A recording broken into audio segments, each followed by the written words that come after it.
And I told them in there, like, I respect the hell out of you guys because that's what it looks like. And you know what? They dead tired because that's what it takes. And anything else is not our standard. Tough, competitive, disciplined, professional, team-oriented, and accountable. Identities on offense and defense. They were playing with pace, space. They were sharing the ball. They felt us. We make them feel us. They competed at a high level. And you damn have to communicate if you're going to be flying around the floor like that. But that's the standard that it takes to be a Sacramento King. Are we talking about 7 minutes? Was that whole thing about 7 minutes? I don't even think it was 7 minutes. That whole, I mean, you would have thought, that, well, number one, that they won the game. You would have thought, number two, that was at least a quarter. Maybe not dig yourself a hole. And by the way, we got some numbers. They're so bad. They're so bad. I mean, the Kings have two of the top four worst defensive lineups in the NBA. This is per Clean the Glass. This is, and I'm not trying to, downplay what happened. Good for them. But again, we're talking about guys that I don't know what their future is. I don't know what Dennis Schroeder's future is, and he's been playing really well. I don't know what Russell Westbrook's future is. I don't know what DeMar DeRozan's future is. So when it's these guys, and you sit there and you say, oh, my goodness, they're playing really well. I don't know what to do with that. All I know is that's on my phone, man. I didn't even go walk over because I was feeding baby number two. I didn't even walk over and get my laptop, right? I can just watch that on my phone. I got to get up. I got to put her down. She starts crying. No. Y'all can just sit on my phone until you figure it out. And now we get to hear about 4 good minutes of basketball. In the fourth quarter, yeah, which I don't want to talk about this part too much, but technically speaking, that is progress for the Kings because I brought this up with Chris Watkins last week. The Kings currently have the second worst point differential in fourth quarters this season. They are at negative 132. The third worst team, the Clippers, are negative 62. So the gap between them and the third worst team is the same as the gap between the 28th place Clippers and the 10th place Phoenix Suns. So, and I'm not even making a joke here. My mom came out to Sacramento from the East Bay. Shout out Concord. My mom came out to spend New Year's with us. She was out here for 3-4 nights. It was a lot of fun. So she was subject to watching a lot of Kings basketball, and I feel bad for her. You know what I mean? And it got to the point where, I don't really need to put my glasses on, right? She would just leave her glasses off. She wanted it a little blurry. Said, Mom, I wish I could do the same thing. So she says to me, it's always funny when you have to watch certain things with people that have no context. I find that very, very fun and very fascinating. And, one thing she asked was, do they get tired? Do they get tired? And when you think about it, they are running out some older vets because she kept saying all these first halves aren't that bad, right? These first halves aren't that bad. And then towards the end of the second quarter and then that third quarter, instead of making that third quarter push, which a lot of teams do, they do the opposite. So that's what her question was to me. Do they get tired? I said, I don't know, Mom. They were supposed to be the most conditioned. That's got to go on the Mount Rushmore of just, I don't even know, right? Just things that get said at the beginning of seasons. We're going to compete at a high level. We're going to be the most conditioned, the most conditioned team. That's on the Mount Rushmore of just coach speak at the beginning of seasons. Because they know what you ate for breakfast. No, that is a Doug Christie special. That is in the Hall of Fame. But the Mount Rushmore, just things that we say, right? We're gonna be disciplined. Okay, name the coach out there that says no. We're gonna be super undisciplined, and we are not going to have any type of urgency or anything like that. Like nobody is gonna say any of that, right? But my mom. Do they get tired? I don't know. They were supposed to be so conditioned, right? Who's gonna say no? We're gonna be so poorly conditioned. I don't know. We're going to burn out in the third quarter. I don't know. Jokic says that all the time. Well, yeah, that's true. He's one of one. So we are making our way. as we get closer and closer to January 15th, and we know what January 15th is about. There's only a couple names that are available that now become available on January 15th, but they're very important names as it pertains to the Kings and possible moves that can be made. And Scott Perry, like I mentioned, he sat down with Mark Spears, and we have a lot of those excerpts for you from that because Scott Perry, he does talk about January 15th and what may or may not happen on that day or right after that. He may or may not discuss how the relationship is with Doug Christie, how the relationship is with the vet. So we have all that for you throughout the show. I thought it was a really good interview, and it really kind of highlighted some of the things that we have questions on. So we have that for you, and that'll kind of make you feel better or worse about the situation going on with the Kings and where this thing is going to head as we get closer to January 15th. Because I'll tell you this right now, and I told this to the roundtable, to Frankie, Brendan, and Chris, and I said, this is what I'm going to say on the show tomorrow. And Frankie said, please don't. But I'm telling you right now, we are a month away from the trade deadline. If nothing happens in like a week or 2 weeks, I will be actually worried that we are stuck with this group until the end of the season. I think in a week, 2 weeks, if nothing happens, because I believe we'll be out there, San Francisco, Santa Clara, wherever they're doing Radio Row, getting ready for the Super Bowl. I'm going to start getting worried here in about 2 weeks because the price is the price. Y'all know how it is. I had a buddy, he just posted something on, Facebook Market, right? You know that buddy that is always posting stuff on Facebook Market, but then when it doesn't go, they got to repost and remind people, brother, we saw it. We just don't want it.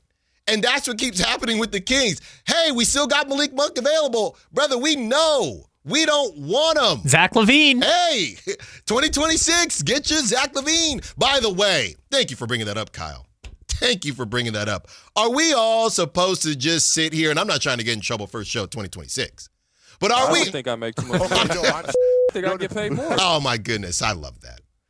But are we all supposed to sit here and just act like Zach LaVine coming back against the Bucks was just a coinky-dink? Am I supposed to do that? Am I supposed to just gloss over it and say that was a coincidence? Really? He comes out, what do you have, 20 points, something like that? Are we all supposed to just pretend like that was the biggest coincidence in the world? Does Zach LaVine play last night if it's the Suns? I don't know. But come on, y'all know I got the tinfoil hat. And by the way, shout out Jake Gaden, CBS. Jake asked him straight up. Jake asked Zach LaVine straight up, and of course, Zach LaVine said, no, that was a day that we always knew it was going to be soon, and that ended up just being what happened, right? So, of course, Zach LaVine's not going to say, well, no, I came back. I came back because the Bucks are interested. I'm trying to get the bleep out of here, right? But shout out Jake Gaden for asking that question because that takes some you-know-whats to ask that question straight to Zach LaVine's face. So everybody, Sac Media soft. He asked that question. There are a lot of people out there that wouldn't ask that question. So shout out Jay Gaden on that one, friend of the show. But, of course, Zach LaVine is going to say what he's going to say. He's not going to say, yeah, I want to get out of here. We stink, right? But are we just supposed to act like that was a coincidence? Really? Good news for Zach LaVine, too. He was part of that unit that went on the run that Doug said is showing signs of Sacramento Kings basketball. Hey, he was part of the 7 minutes. We got to double check. Was it 4? Was it 5? Kyle, we got to play that Doug Christie sound again because, oh my goodness. That was just the most beautiful 7 minutes. We found a group that plays to our standard. And I told them in there, like, I respect the hell out of you guys because that's what it looks like. And you know what? They dead tired. By the way, Allen, the fourth quarter started. They were down 16. When they cut it to 3, which was the closest they got it was 8:46. Say that again? The fourth quarter started. They were down 16 points. By the time they got it to a 3-point game, which was the closest they ever got it, there was 8:46 left. So 3.5 minutes. I respect the hell out of you. They're dead. Kyle, this is what my mom's talking about. They're dead tired from playing NBA basketball at a level that isn't embarrassing for 3 to 4 minutes. Just for reference, 3.5 minutes later, they were down 13.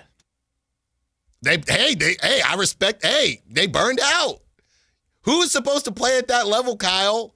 Apparently, Dennis Schroeder, Zach LaVine, Russell Westbrook, Drew Eubanks, and a fourth person who didn't record any statistics that I can see on the board. Couldn't be a worse group. Could not be a worse group to do it. That is the group that I think Kings fans care the least about. You could not find a collection of Kings players that Kings fans care less about. Seriously. Now, look, that helps for them and their trade value, but that moves no one. Moves absolutely no one. And Nick Clifford is trying to do his thing, and Maxime Reynaud had that injury scare, but he avoided serious injury. Then you lose Keegan Murray. So, and I get it. There's not a lot to, to be happy about this season besides whatever record that Russell Westbrook or DeMar DeRozan is breaking. But it's just funny watching games with people that don't normally watch games and letting them just assess the situation, right? Obviously, we're here watching every single game, but to see them and listen to them assess the situation. So enough with that game last night. Like I said, it was on my phone. I didn't even have it on. I had it on my TV. Kyle, I had it on my TV and I missed the 3-minute window. Yeah. So I said, 3-minute window. Let me be a good, good parent. Well, I was still feeding her, but let me be a good Kings, media member and put it on my TV. I put the Ravens Steelers game on my phone and they burned out by then, Kyle. Outside of those 3.5 minutes that we just mentioned, the Kings were -30, combined with a -41 against the Clippers. And we're just waiting. And that's why this Scott Perry interview, if you're wondering, Allen, it does feel like Scott Perry does a lot of interviews. Yeah, I think he does. But I do think that's better than Mr. Vestman and how we wouldn't hear from him enough. So I do think that we are in a better situation. I'd rather hear too much, and if it sounds like he's repeating himself a bit, that's just because he's doing a lot of availability. I prefer that than us clamoring to hear from someone and not hearing from him. So I do prefer this, but if you're – and here's the thing. It might just feel like he's doing a lot compared to Mr. Vestman. I don't know that he's actually, right, compared to other GMs. I don't look up all the other GMs doing hits. And I also feel like the Kings, they are an organization that needs that publicity, that needs that PR. If you're Sam Presti, you don't got to do nothing, right? Everybody is already looking at you in a positive light. Brad Stevens, some of these guys that have won, they don't have to do anything. Everybody is always bagging on the Kings. So Scott Perry is just constantly trying to clean up spills that he didn't even create, right? It's like a parent. You spill something or your kid spills something and you got to clean it up for them. You tell them to clean it up, but they don't listen. You got to clean it up for them. So that's why I think we're hearing Scott Perry so much. And for us, it sounds like he's saying the same thing, but to the outside world of the NBA, like Anscape is, one of the biggest outlets, and Mark Spears is going to get that information out there. And it was a heck of a sit down. From how I read it, Mark Spears was in Scott Perry's office, right? He gives a description of the office and everything that he has in there. So if you're wondering, Allen, it feels like he does do that a lot. He does, but I do think there's a good reason for it. So we are going to start on that, and it's going to take us basically throughout the show. That is going to be at 11 o'clock. So you don't want to miss that. And by the way, yes, it is the Monday where all of the coaches get fired. Pete Carroll, Raheem Morris, Kevin Stefanski, to name a few. And I've kind of buried the lead here this whole time because we haven't even talked about the Niners yet. We haven't even talked about the Niners yet. Jonathan Gannon also fired by the Cardinals. It's the same. It's teams that stink, and they continue to stink, so they fire coaches to avoid the stink, but then they still stink. Remember when I said the Cardinals were going to make the playoffs? Hey, well, I can't wait to spin the block on my Panthers take. You gave up on that. No, I did not. Yes, no, you did. Don't do that. It's all. You know what? I almost texted you this morning and said, Kyle, I need you to go find that clip. No, I don't know how we would have found it. But I said it, Kyle. Yeah, it was the day before you left for paternity leave. Yeah. But then when you came back, you were like, hey, man, I'm off the bandwagon. No, it doesn't matter. Doesn't matter. I said it. And No. it's on tape that I said it. Yes, you said the Panthers would win the NFC South, but then you bailed immediately once you saw Baker Mayfield have four good weeks. Look, and I don't know what to do. And Baker, oh my goodness. Well, they did win, but when you've lost 7 of 8, it's too late. But enough with kind of the teams that arguably shouldn't even be in the playoffs. As we get to the Niners, I don't know what to do with the Niners. And Niners fans, Niners media, y'all know how I get down, right? I got to keep it real. Because 1 week, they're unstoppable, right? When they beat the Bears, I mean, the Bears diced them up. But they beat the Bears, so the Niners were the best thing since sliced bread. Now they're doing this thing. So the Niners, underdogs by 3.5, which is not really that bad, right? You go on social media, and I think it's a little bit of pre-coping. And I have a problem with it. I have a problem with pre-coping because I don't think Vegas doesn't think the Niners are going to get blown out. But Niner fans, and maybe some of them are just so wounded from what has happened, right, that it is real. But I know what's happening, and it upsets me. Because what we're doing now is we have no choice. We have no chance in Philly. Even though you tell us Brock is better than Jalen Hurts, you tell us Christian McCaffrey better than Saquon, obviously Kyle Shanahan better than Sirianni. But what you're doing is trying to protect yourself in case they do blow it. Now, don't get me wrong. Well, I guess you can't really blow it if you're the underdog. Don't get me wrong. But the pre-coping that is going on from Niners media and Niners fans is a little ridiculous to me. You could easily beat the Eagles. The Eagles now are pretending like the Eagles are some juggernaut. They were at each other's throats all season. So I know what you're doing. You're not slick, okay? 916-339-1140. You want to call me out, that's fine. But I know what you're doing. Nobody actually, and what I'm saying is you don't actually think that the Niners are going to get smacked by the Eagles. You don't. But you're protecting yourself just in case. Deep down in your heart of hearts, I know what you're thinking. You're thinking we never got to see Brock full strength against that Eagles team. And even though the Niners defense has not been great, I'll tell you what, if there's one team, at least through the air, that I'd rather face, it's probably the Eagles. Because their passing game goes back and forth. We've seen the Niners stop the run before. We saw them stop Bijan. We saw them stop Jonathan Taylor. So if you stop Saquon, because Brock Purdy is better than Jalen Hurts, that's what you keep telling me, this should not in any way, shape, or form be a blowout. The way when I go on social media right now, oh, it's a wrap. Oh, it's free money. Eagles -3, free money. I know what you're doing, and you're not slick. A lot to talk about over the next 4 hours. Well, now that's 3 hours, 30 minutes, because you just had 30 minutes of uninterrupted sports talk. That's what we do here at Sactown Sports. When we return, let's get into some of the NFL. What happened with the Niners against the Seahawks in the biggest blowout of 10 points we've ever seen in our life. The Raiders get the #1 pick, and we talk about the NFL playoff picture. Allen Stiles, Sactown Sports. The Drive Guys, weekdays 2 p.m. to 6 p.m. on Sactown Sports 1140. Guys, low energy, low drive, or strength not what it used to be? For many men, it's low testosterone. At Revive Men's Health Sacramento, start with a free T-check, exam, and consultation to get real answers. And this month only, qualified patients may receive 25% off testosterone replacement therapy. Call 916-619-3000 or visit ReviveMen'sHealth.com. Terms apply. Must medically qualify.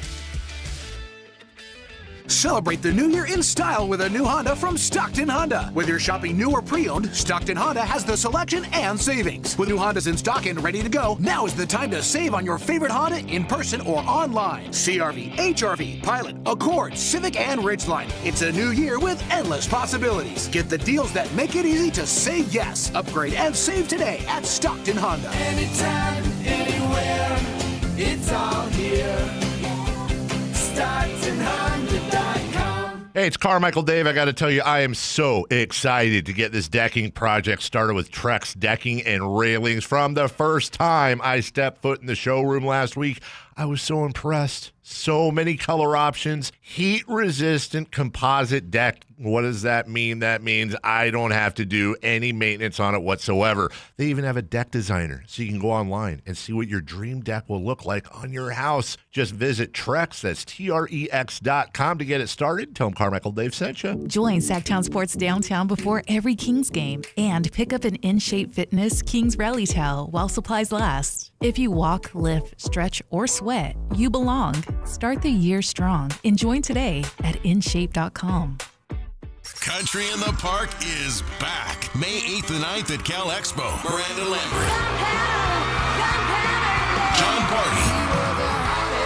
Chris Young. Turnpike Troubadours. Dylan Scott and more. Line dancing live DJs, Mechanical Bulls, huge festival area, and food trucks. Tickets start at only $68. Country in the Park. May 8th and 9th at Cal Expo with Michelob Ultra and Raising Cane's Chicken Fingers. More info at CITBFest.com. Welcome to the Bar None Auction. Bar None Auction is selling thousands of items this Saturday, January 10th in Sacramento. Large farming and construction equipment, cars, trucks, and industrial supplies all sold to the highest bidder. Always open to the public. Visit barnoneauction.com. 100.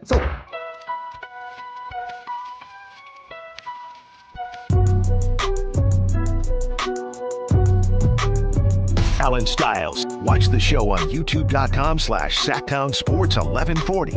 Or listen on the Sactown Sports app.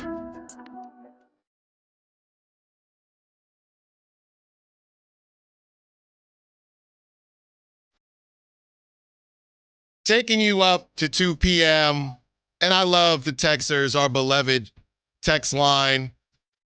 And a couple people are saying we need a new segment, Monday Morning Crash Outs with Allen Stiles. They say, Allen, maybe you really are a Kings fan. You are having a typical Kings fan crash out today. And then they said, now it's a Niner fan crash out. Welcome to the Allen Stiles Show on 1140. This is our newest segment, Monday Morning Crash Outs. Maybe I am crashing out. Look, I'm just crashing out over the Kings stuff. And we got a call that did not want to be on the air. Kyle was telling me what it is. And yeah, 12 o'clock, I'm not going to beat around the bush. 12 o'clock, there's an uncomfortable conversation about Doug Christie. There is, because there's nothing against Doug. I got to run into Doug when he stops by the studio for different things that he's got going on. So, and we say what's up to each other. I don't know him like that, but we just, head nod, keep it moving. But anybody would have to have this conversation when you're losing games like this over and over and over and over again. By the way, if you haven't seen Marshawn Lynch's post about the Seahawks winning the NFC, just go check that out. Go check that. I can't say anything that he said on the air, but just go check it out. That wasn't even the funniest Marshawn clip from the weekend or moment, because did you see him on the Manning cast? No, but I heard about it. Yeah, he talking about Christian McCaffrey and then immediately throwing McCaffrey dropping the interception. Yeah. Yeah, it's fantastic. No, I heard about that. So this is nothing against Doug, and he should understand it, and I believe he does understand it. Just as an NBA coach, we evaluate you on wins and losses, and we evaluate you on how the wins and losses look. So we are going to have that conversation at 12 o'clock, and it's all in between the lines. It's just about, what are we supposed to do with this, right? What are we supposed to do with watching this time and time again, and people like my mother saying, are they tired? What is going on? And I don't know if it's going to be another crash out at 12 o'clock, but yeah, I mean, we can't not talk about it just because he had some good memories as a player. We have to talk about it. This is what happens when you take that job, right? If I don't want people saying this guy stinks, right, on the text line, or who are you, or whatever it is, then I should take a different job. And I understand that. I don't have to agree with you, but I should understand that. It's the same as when you're a player. Look at Loop from the Ravens. You take that job, you miss a kick, you said you're supposed to get it on the fourth, right? The fourth lace, and I didn't get it on I was more the second, whatever. You missed it. That's part of the gig.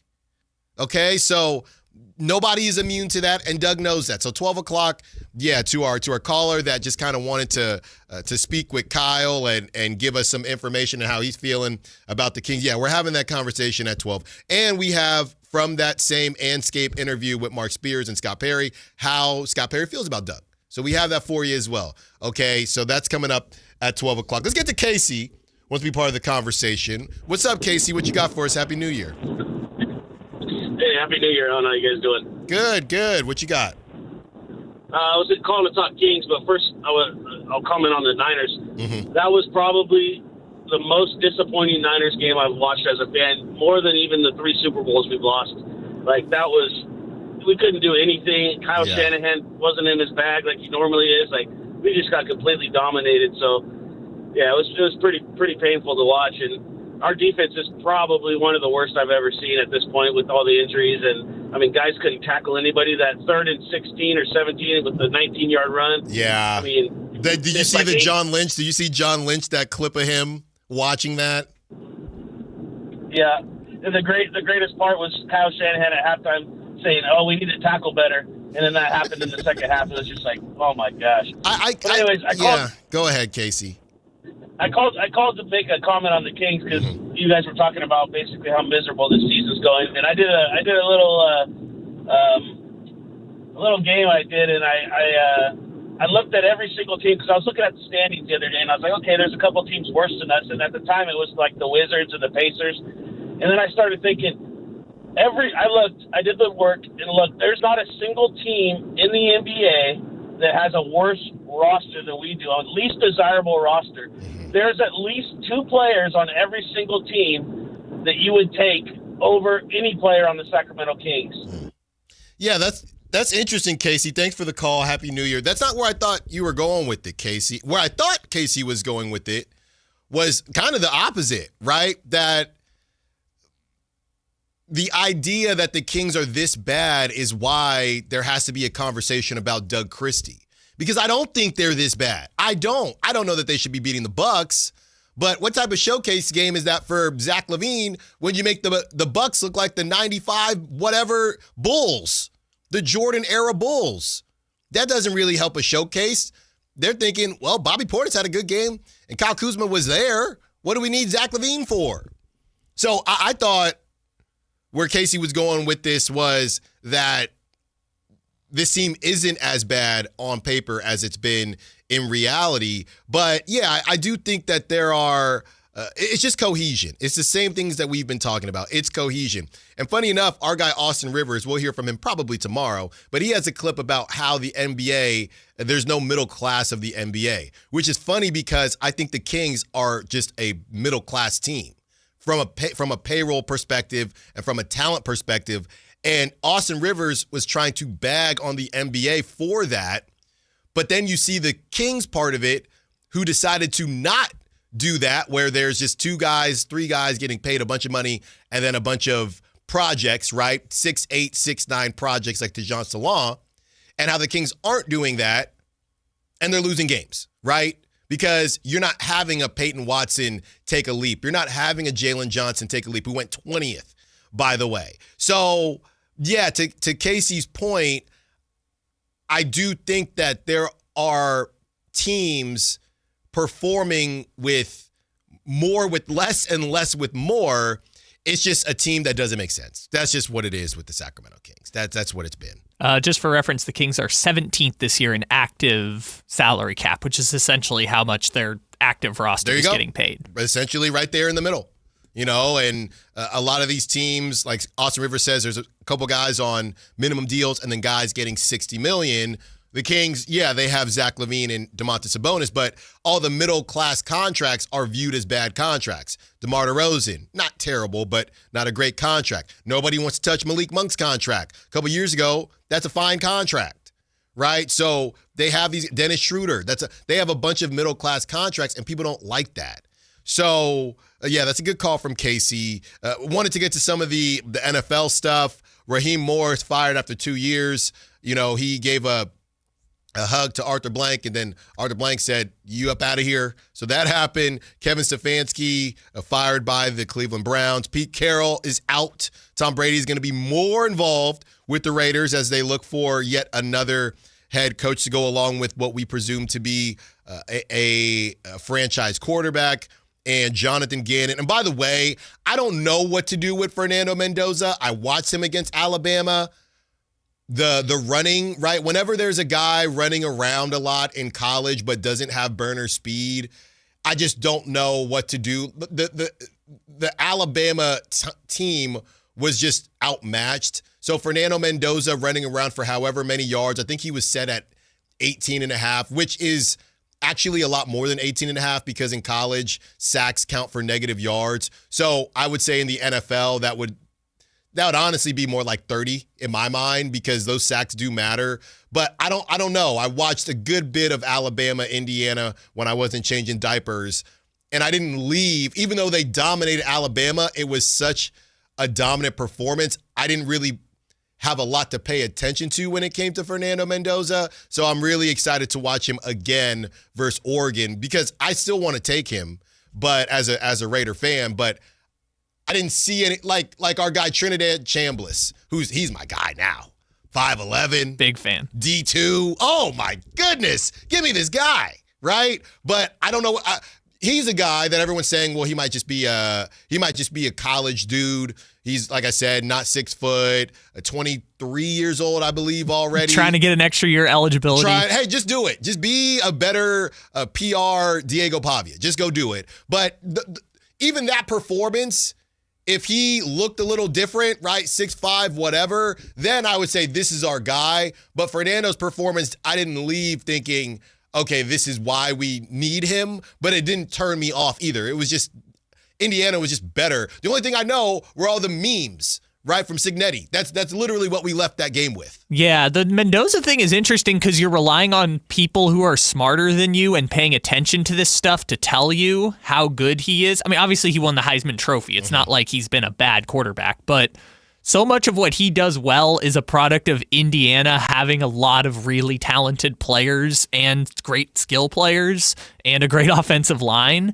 And they run pro concepts, which is something that people say in the NFL, like, oh, if you can run pro concepts in college, I think it matters. I think there's no clapping. We ain't clapping. Yeah, exactly. So it's a lot of people who are smarter at this than you or I telling you, no, this guy is actually the real deal. It's not like Trevor Lawrence where we could all see, oh, yeah, that dude's 6'7" and runs and has a giant cannon of an arm. Yeah. It reminds me, I had the same questions about Joe Burrow because Joe Burrow broke all these records, but that team was insane at LSU. That team was literally insane. So it reminded me of my internal question marks. And even now, Joe Burrow has a ridiculous offense. The defense is what it is. But even now, there have been some question marks, not with Joe Burrow, but we don't really do this thing that we do with other quarterbacks where we say, well, he sure does have a lot of weapons, right? And he's balled out when he's had them. So he's still my guy. Don't get me wrong, Fernando Mendoza, but I didn't leave that game thinking, oh, yeah, this is why we need him. So that is what happened. The NFL playoff picture is set. What a wild Sunday as the Bears, they take out, they were trying to win. We think the Eagles necessarily weren't trying to win. People are trying to say, I believe it was Matt Barrows.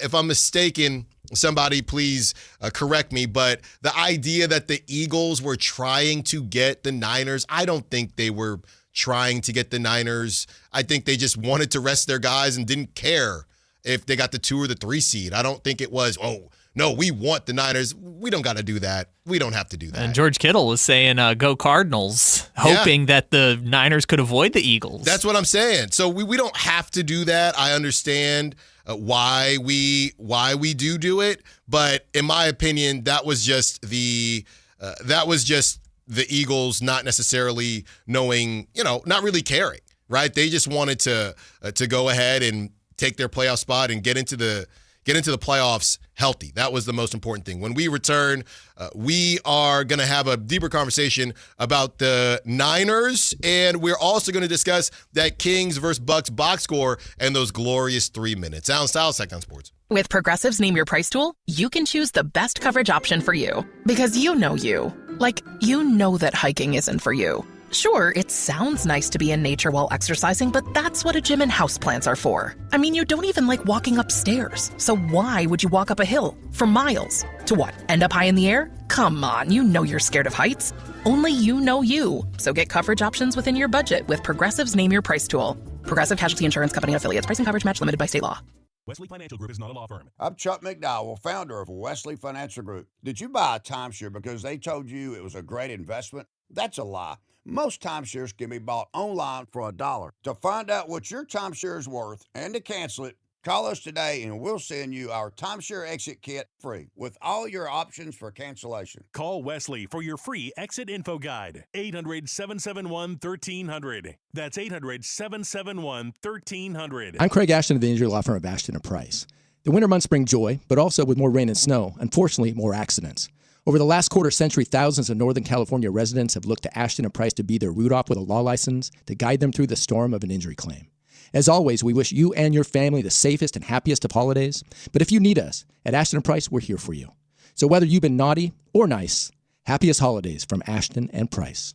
Remember, for the best advice, don't think twice. Call Ashton & Price. For over 90 years, Hagen Oaks has partnered with the biggest brands in golf to bring cutting-edge technology to your game. Our one-of-a-kind total game fitting offers a level of experience and precision that is unmatched. From driver to putter, footwear to golf balls, our TrackMan-powered performance studios, 3D footwear scanner, and Ping's Ballnamic ball fitting kiosk ensure every piece of your gear is tailored to your swing. Trust the experts at the Hagen Oaks Golf Super Shop. Total game fitting starts here. I remember brushing my hair and looking down and thinking, oh my gosh, do I have any hair left? I used to look at women with thick, beautiful hair and think, why doesn't my hair look like that? My thinning hair is making me feel so old. If you want thick, healthy, gorgeous hair, then you need Hair Volume from New Nordic. With clinically proven ingredients like apple extract, biotin, and millet, Hair Volume nourishes your hair follicles to promote thicker, healthier-looking hair. Say goodbye to shedding, thin, and dull hair, and hello to thick, healthy hair with Hair Volume. Since taking Hair Volume,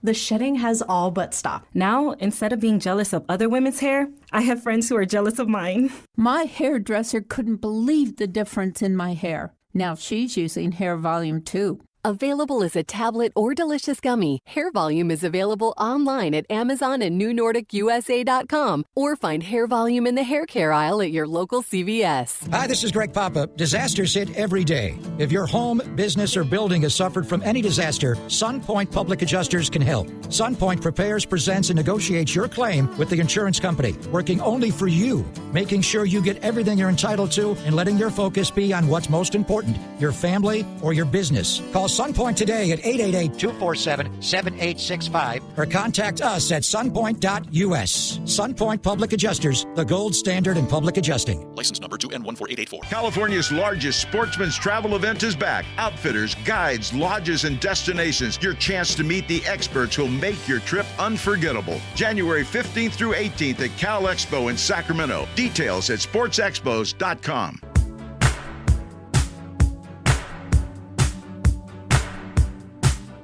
Allen Stiles You can join the show by texting 916-339-1140. on Sactown Sports. Apologies to Matt Barrows. It was Matt Mayoka. That's who said it. The Eagles get their wish. They faced the 49ers in the first round of the playoffs. They chose not to go all out to beat Washington and give themselves a chance at the number 2 seed. Yeah, to me, I'm sorry. I mean, you can look at it as disrespect if that is the case. I just don't think it was the case. I think it's a reach. Also, I don't think Matt Mayoka is being entirely truthful there, because if the Rams had lost, the Rams would have played the Eagles That's as what the I'm 3 saying. seed. Like, That's it's what not I'm like saying. they were hunting the Niners. No. This is the type of stuff that makes me crash out. This is the type of stuff that makes me crash out. Okay, so now that we're back on the Niners stuff, can I bring up something you mentioned in the first segment? Sure. So you were talking about Niners fans are like pre-coping with the fact that they're going to lose. And I don't think they actually believe that. That's the main kicker. The one point that I feel like is fair is that I felt like the Niners' only chance to win the Super Bowl was getting that 1 seed.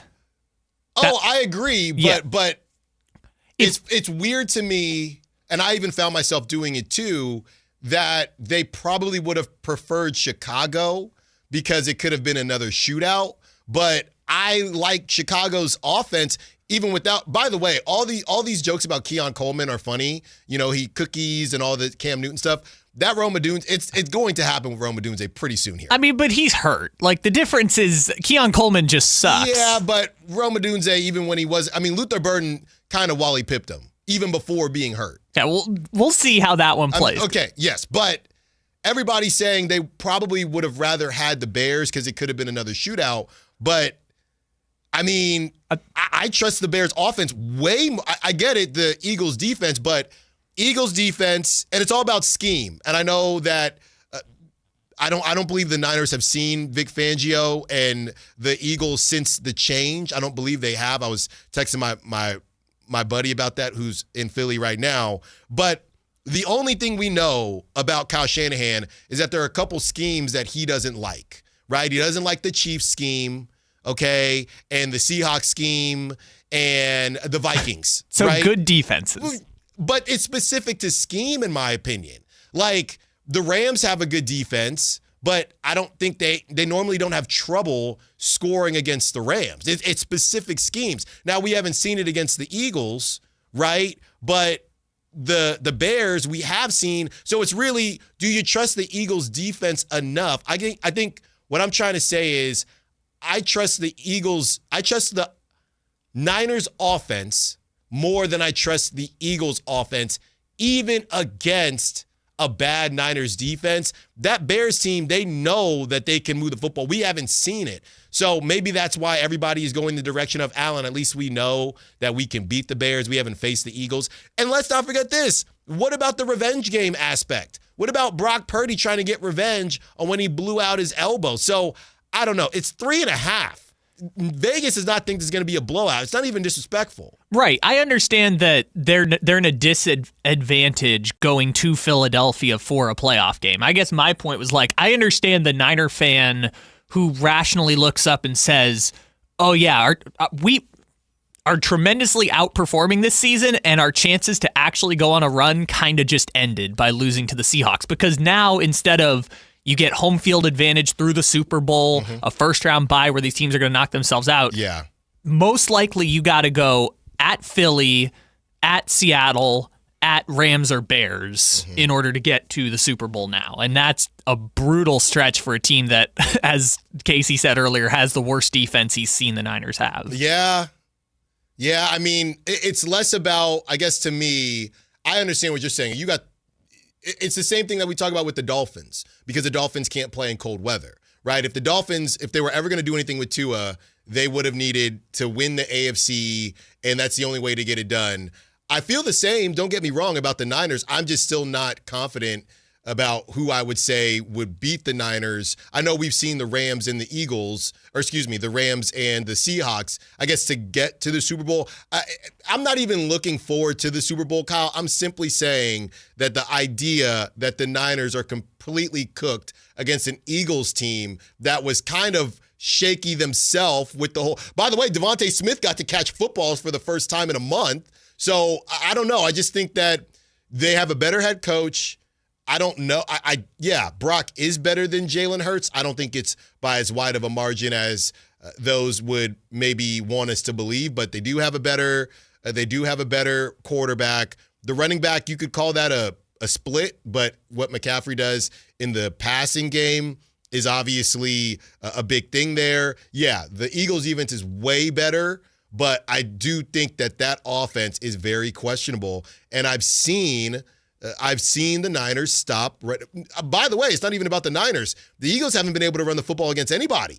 Yeah, and the Eagles offense, look, Eagles offense versus Niners offense Eagles offense versus Niners defense is like, hey man, I don't know what could happen. That's what I'm saying. And every time, I know Vic Fangio, different DC, but when we've seen the Niners play the Eagles, they move the football. That's true. However, it's a different version of the bigger thing too that we're just not talking about is the 3-point game last week came in part because Trent Williams did not play and his fill-in just could not block. That's true. So if Trent Williams doesn't play, what you're going to get, Jalen Carter coming up the middle. He's playing. And He's playing. He's probably going to play, but. And funny because we didn't do the show, what was that? Whenever it was, last week. We did one show where I yelled about Trent, don't sprint. Don't do that.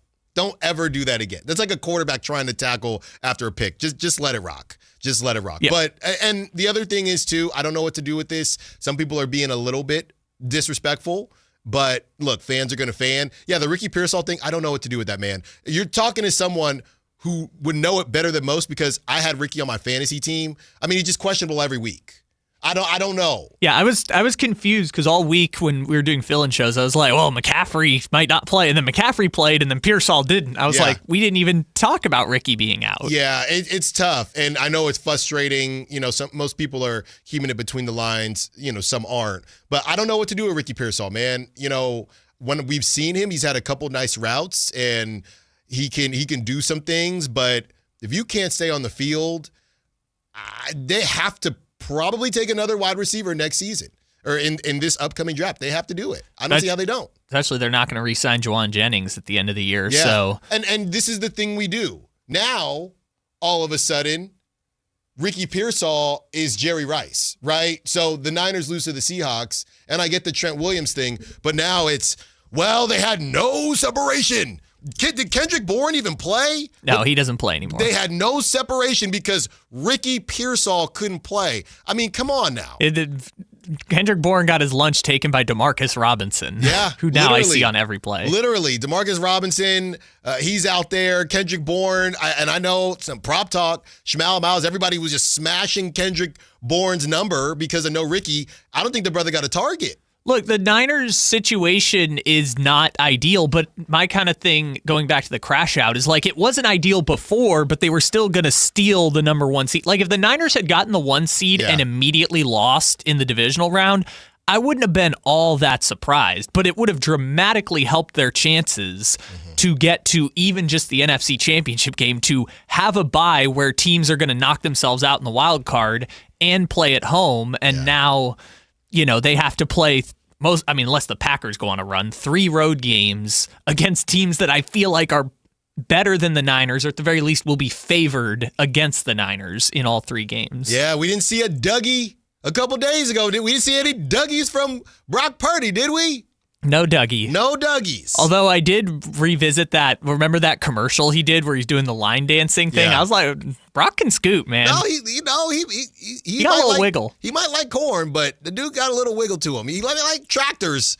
I've never seen a Dougie in boots. Like, it's funny that he is doing the dances, but he can pull it off. It's not like when Kirk tried to do the gritty. It's like a lot of these guys that play football, you know, it's a collection of cultures. Okay, you know somebody that will teach you how to duck. They gave Trevor Lawrence a grill. Did you see that? They gave Trevor Lawrence a grill. So, you know, after you give Kirk Cousins a chain and the grill, anyone can have it. It's fine. I'm good with it. Are we good with the Kings not making any moves by the trade deadline? That's what we're going to discuss at 11 o'clock. Don't move. In 5 minutes, we give you the guide as we approach January 15th and why I'm starting to get very nervous. An exclusive interview Scott Perry did with Anscape might make you feel better or worse. Allen Stiles, Sactown Sports. This is the story of the one. As a safety manager at a manufacturing plant, he does everything he can to keep his coworkers safe. From finding ways to reduce risks to keeping safety supplies in stock. And for that, he relies on Grainger. Grainger offers a broad range of quality products and next-day delivery, so he can always play it safe.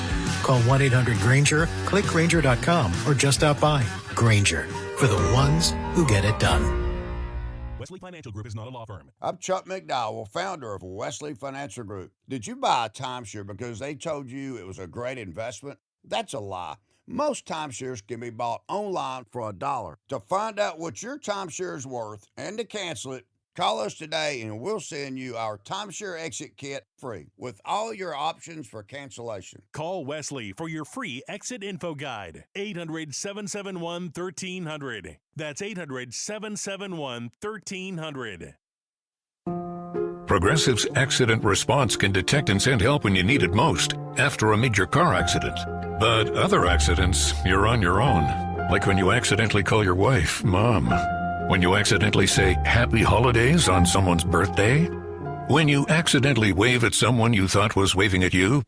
We can't help with those accidents, but Progressive's accident response provides peace of mind after major car accidents. Progressive Progressive Casualty Insurance Company and affiliates. Limited availability in California. Driver is responsible for emergency and towing charges not covered by the policy. Celebrate the new year in style with a new Honda from Stockton Honda. Whether you're shopping new or pre-owned, Stockton Honda has the selection and savings. With new Hondas in stock and ready to go, now is the time to save on your favorite Honda in person or online. CR-V, HR-V, Pilot, Accord, Civic, and Ridgeline. It's a new year with endless possibilities. Get the deals that make it easy to say yes. Upgrade and save today at Stockton Honda. Anytime, anywhere, it's all here. StocktonHonda.com. Country in the Park is back. May 8th and 9th at Cal Expo. Miranda Lambert. John Party. Chris Young. Turnpike Troubadours. Dylan Scott and more.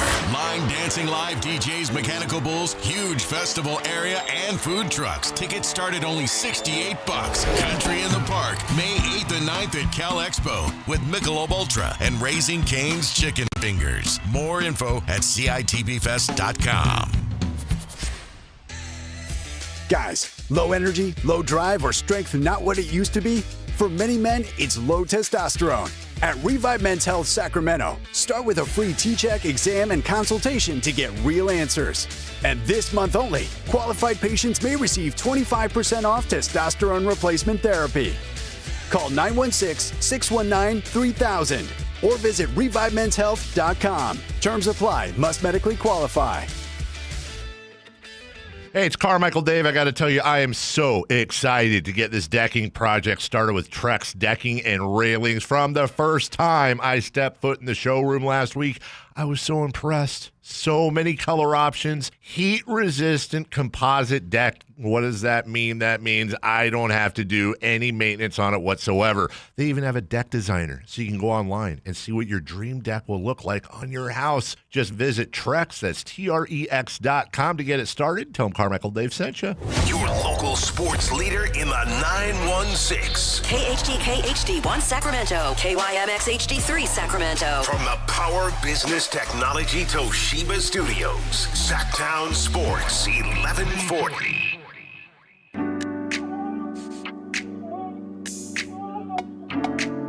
Live and local. It's Allen Stiles on Sactown Sports.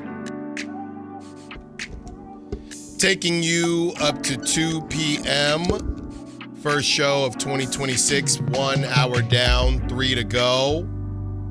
And we are about to get into this interview that Scott Perry did with Mark Spears.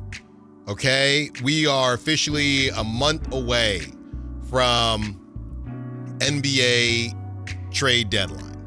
Okay, that is going to be February 5th. Obviously, January 15th is when other players are going to become available. One of those players got to hit the Kuminga quota, Jonathan Kuminga. So that is going to happen in just a few days now. We are 10 days away from Jonathan Kuminga being available, and whether or not the Kings will be able to whip up anything that the Warriors may want, or will the Warriors just spend more assets as well as Jonathan Kuminga to go get Trey Murphy or somebody like that. So, like I mentioned, this interview there's a lot to it. So go check it out on Anscape. But there's a lot to it, and throughout this 11 o'clock hour, as we are starting up our Beam Talk, first Beam Talk of 2026, we are going to lay out all of the different quotes that Scott Perry has as it pertains to where this team is and where this team is going. So, the question that Mark Spears asks Scott Perry about January 15th. On January 15th, players who sign contracts during the offseason are eligible to be traded. With a team that is struggling, teams can be looking at a team like yours to maybe wheel and deal. What is your mentality? This is what Scott Perry says. My mentality is the same it has always been since I've been in the league. To be really honest with you, I'm always going to work the phones. I'm always going to try to figure out how we can improve the team, both short and long term, if possible. But I want to be prudent and opportunistic in doing that. I'm not somebody who does things out of panic. So it's got to make sense for us. So we'll see. But obviously, we know we're far from a finished product. So we've got to be open to getting better. And this is one of the vehicles that you have at your disposal in trying to get better.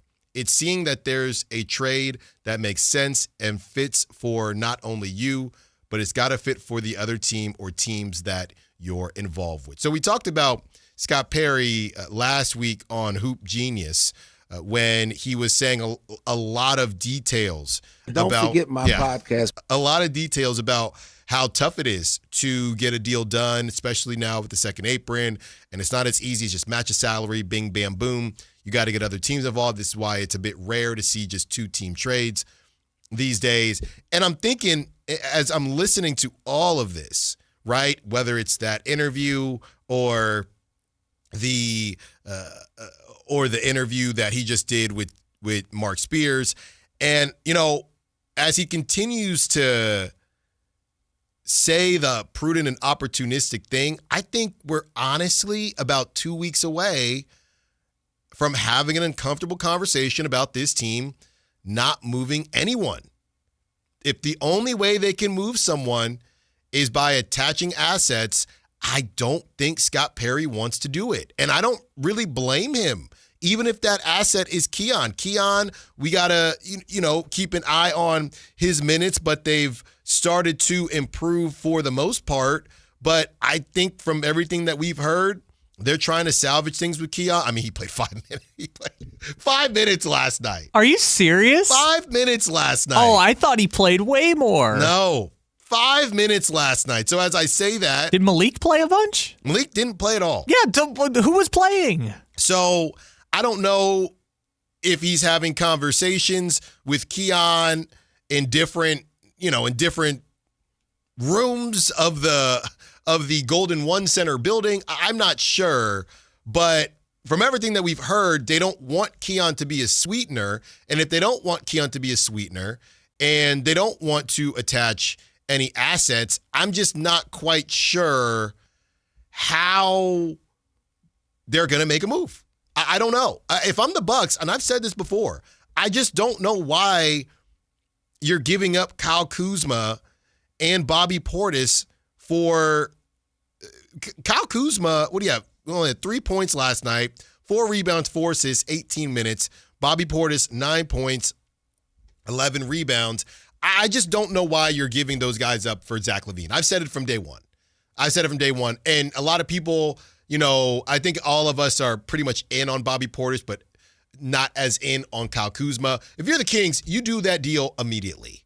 Well, it's the Bobby Portis part. We talked about this before. It's not Kyle Kuzma that's keeping that deal up. It's do you give up Bobby Portis for Zach LaVine, which based on contracts, not play specifically, but based on their contracts, Bobby Portis is a better value contract than Zach LaVine's is. And the Kyle Kuzma thing, we can go back and forth it till the cows come home. The bottom line is that he is a better fit than any of the 8,000 guards that the Kings have. And DeMar DeRozan is kind of a guard. So DeMar DeRozan, I would put in that category, and Zach LaVine, I would put in that category because of the redundancy. We know the Bucks are also interested in Malik Monk. So, and what that deal looks like. If it's just a 1-for-1 Malik Monk for Kyle Kuzma, maybe you just go in that direction. I don't know how much better it makes the Bucks, but that's something that might happen. But as I'm continuing to listen to Scott Perry say a lot of the same things, if they really don't want to attach assets, I think we're about 2 weeks away from me doing that segment where the conversation becomes, are they going to make a move or are they going to wait until the summer? Which sounds crazy, but as I joked in the first hour, this is a garage sale where the garage sale has been posted on Facebook for a month and things have not been purchased. And you got to think about, do we just put stuff back in the garage and try it again in the summer, right? Bad weather right now. It's been raining. People aren't stopping in their cars, right? Do we put this stuff away and then try it again in the summer where the weather is better? There's more time. There's a lot of different stuff. So I think we're 2 weeks away, much to the chagrin of the roundtable. And Frankie Cardicelli told me, don't say this on air, but I think we're 2 weeks away from having that conversation. We bring the boom. That's what we do. Well, this is the crazy part about that, because remember back in July, we were doing these same shows and we're like, hey, not a ton of deals available in the summer. You're waiting for more contracts to become available. Well, now we're here and no one wants the contracts that the Kings have in exchange for future assets, right? Because that's the bigger thing.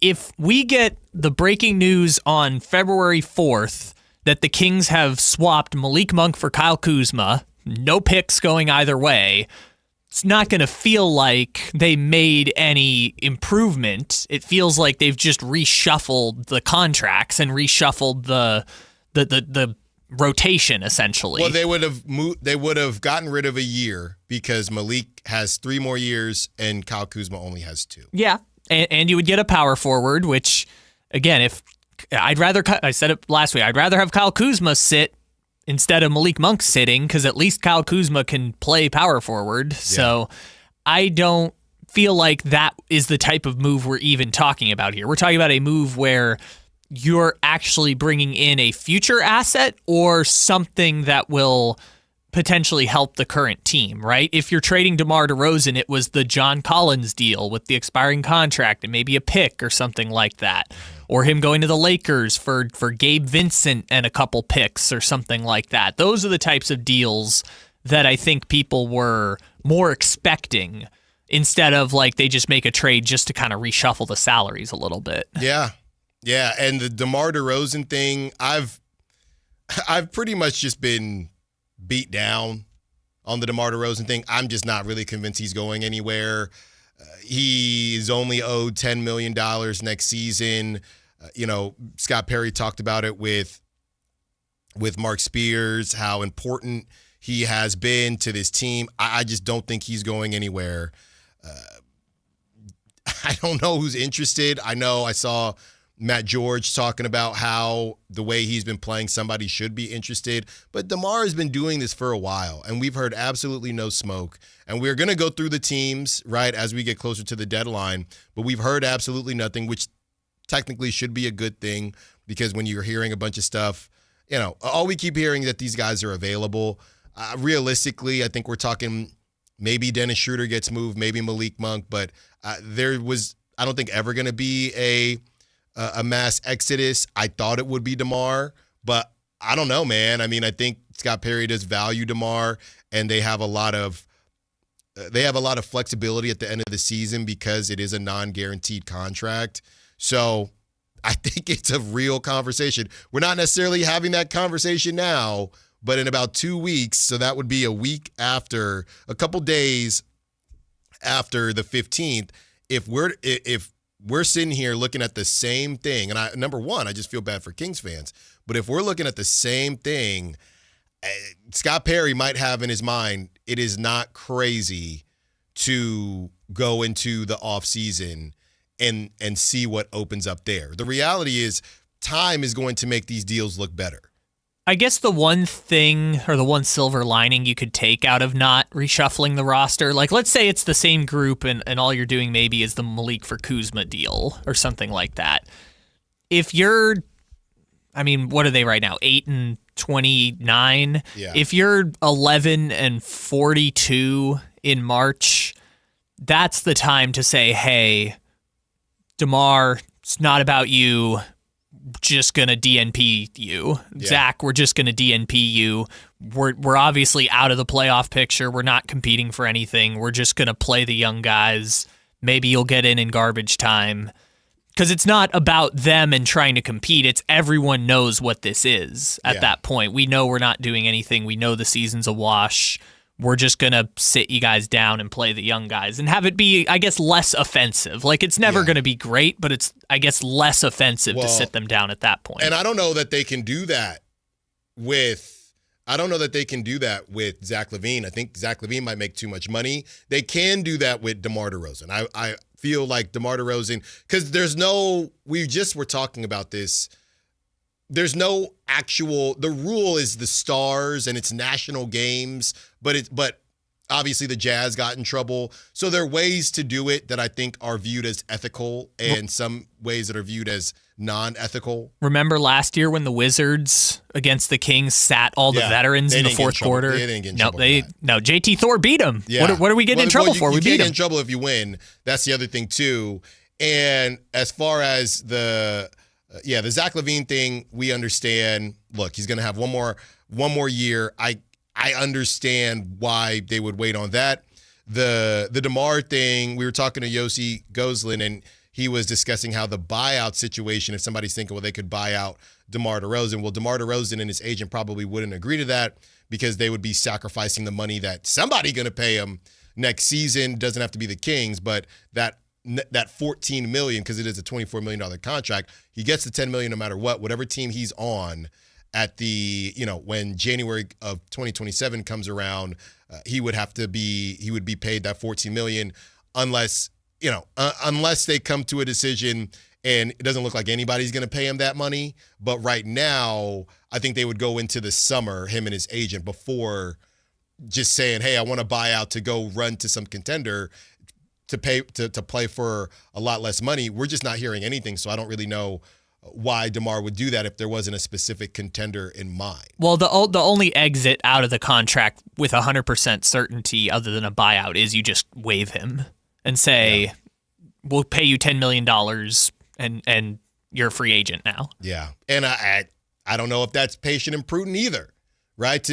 Maybe somebody gets a little antsy and says, hey, well, DeMar is only owed this and it's guaranteed. We'll bring him on for a year, bring him off the bench and see what happens there.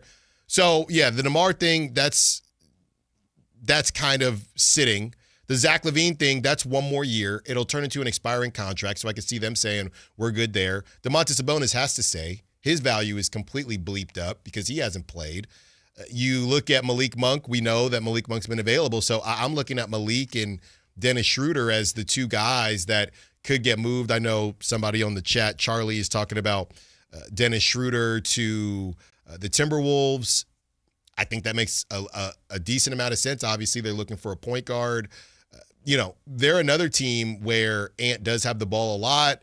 You bring in somebody like Dennis Schroeder. What type of point guard are they actually looking for?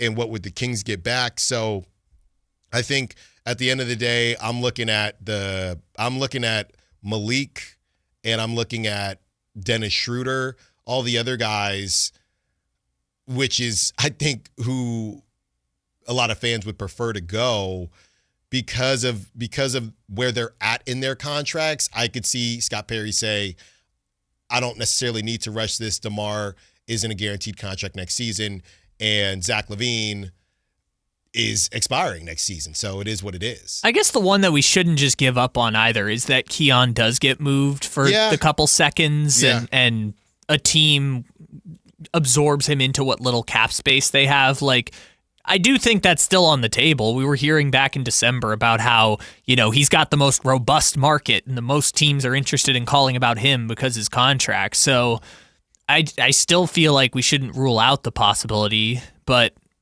doesn't look like 5 minutes. I just triple checked, Kyle. Mm-hmm. 5 minutes. 5 for Keon. Although he was playing in a few of those games before. Yeah. But 5 minutes. But again, his value is what it is. It seems like they're not going to get that first round pick back for him from any team. Maybe they get a couple seconds. Maybe they get a pick swap or something. Maybe they get a young player in return like a Jarris Walker, like we talked about however many weeks ago. I don't think you should rule that one out, but again, it's not going to be the franchise-altering trade that potentially a Zach LaVine or a DeMar DeRozan or even a Malik Monk, I guess, would potentially command in a return. Yeah, I would go back, like I said, the Jarris Walker thing, go back to the Pacers, say, hey, what were you interested in, right? When it comes to Keon, could we have a conversation there? Just a couple different options. At this point, Kyle, and you know how I feel about seconds, I would rather get a retread, second draft, young guy that went in the first round.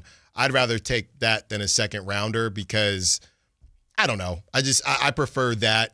Second rounders to me, I don't value them the same way others do. I'd rather go see what Jet Howard can do, to be honest, than go get a couple seconds. I mean, with a couple seconds, you're essentially restarting the clock on Keon Ellis, right? You're trying to find a guy who is essentially going to be your new Keon Ellis in terms of his value restarting. So, and look at Maxime. Don't get me wrong. I mean, Maxime you can find guys that maybe should have went in the first round. Again, softer draft, but should have went in the first round, and you find some value there. But it's so funny. I mean, are we even talking about Maxime in any capacity if Sabonis doesn't go down?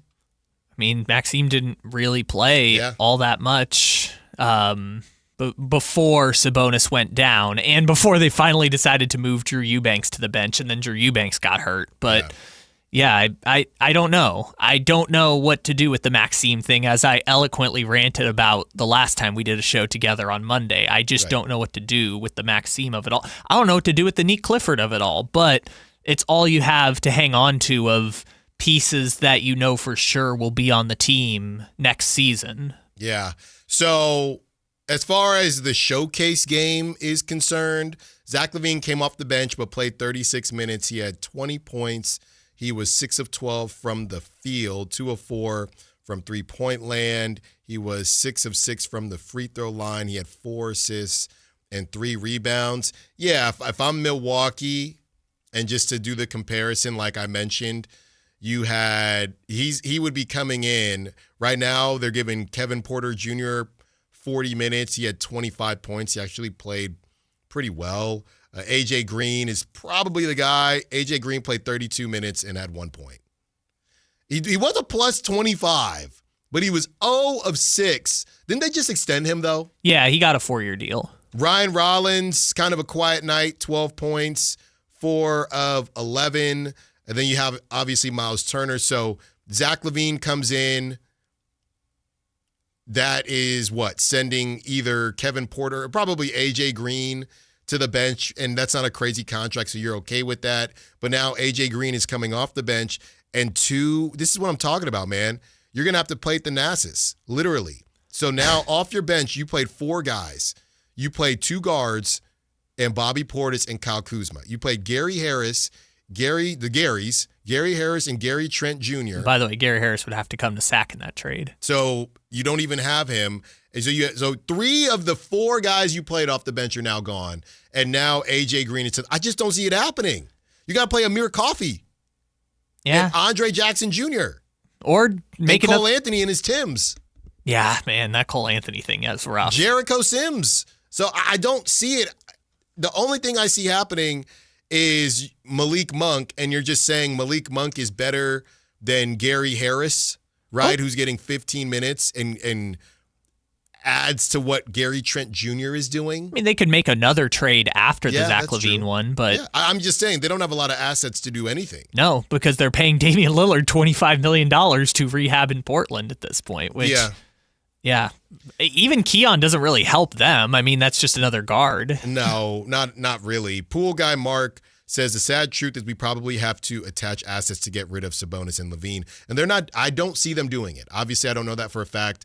But Zach LaVine, and this is what I've gone back and forth with our guy Chris Watkins about, is about how important is it to just move on from this, and everything that Scott Perry is telling us is that he is not in a rush. He's not. So to me, if you want to have a conversation about, Sabonis, both situations, right? Zach LaVine has 1 more year. He gets hot. He does what he's been doing. You can convince somebody to go get him because it's an expiring contract. He can extend whatever they want to do. Have fun. Domantas Sabonis, his value is so bad right now, you just wait it out. It's like if you got a stock that drops down. I know Bitcoin's been down. You just wait. You're not going to sell low on Domantas Sabonis for what? For what? So I think this is an important point we should make about the attaching assets part. Traditionally in the NBA, I won't give this is what happens because, again, anyone can do anything. But traditionally, you attach assets to a bad contract because it's a precursor to another move, right? It's you need that cap space so badly that you are willing to attach future assets to make some other move. For example, when the Kings traded Rashawn Holmes and Chris Watkins' guy Olivier Maxence Prosper to get nothing, that was to create the future cap space to sign Sabonis to the max extension. When they did the Davion Sasha dump, I don't really know what they were trying to do, but they ultimately ended up getting DeMar DeRozan with that available cap space. Think about the Nuggets. Remember the Nuggets dumped Michael Porter Jr. and the pick to get Cam Johnson? That gave them the cap flexibility to give Christian Brown an extension, sign Bruce Brown, sign Tim Hardaway Jr., trade for Jonas Valanciunas. Yeah, I was going to say Valanciunas as well. Right. So usually when you would dump a pick to a contract, it's to necessitate other moves. And quite frankly, the Kings don't really have many other moves that they are desperate to make right now that would merit dumping a contract. Yeah, especially somebody like Domantas Sabonis, who is so important to what they are currently doing. I don't know about their future, but what they're currently doing. If you did that, and if you did that same exercise with Zach LaVine, sure. But again, I'm just going to tell you, it's on its way to being an expiring contract, which can be, on the flip side, actually very valuable. So I've never seen a rush to move on from Zach LaVine. Yeah, to create cap space to do what? Like, what do you have to have cap space for right now to do what big? I mean, maybe unless you're going to trade for Ja Morant. I was going to say, if the only reason you would do it is for the quadruple down, right? For the Trae Young, for the Ja Morant, and we know they're not interested. They've told us, right? They're not interested in Trae Young. Ja Morant, we haven't heard. I guess there was a report that they checked in on Ja. Yeah, at some point. The reports from the last couple of weeks are that Ja and Tuomas are good now. Yeah. It's all good in Memphis. No problems anywhere. So some of these quadruple down players that we've talked about, it doesn't sound like Scott Perry wants to do it. Now, the Darius Garland thing, a lot of conflicting reports about the Darius Garland thing, but and I've said before, I don't know how you can be in on Darius Garland but out on Trae Young. Maybe Darius Garland doesn't need the ball as much, but they're both terrible defenders. I think the problem with Garland too is that Lonzo's looking like uber cooked now, and they kind of need him in a way they didn't before. So I don't see any reason to rush and make a move, but we will see what happens. On the other side, let's keep the conversation going. We have more quotes from Scott Perry, and some of the things that he's discussing about where this team is headed, you really don't want to miss. Allen Stiles, Sactown Sports.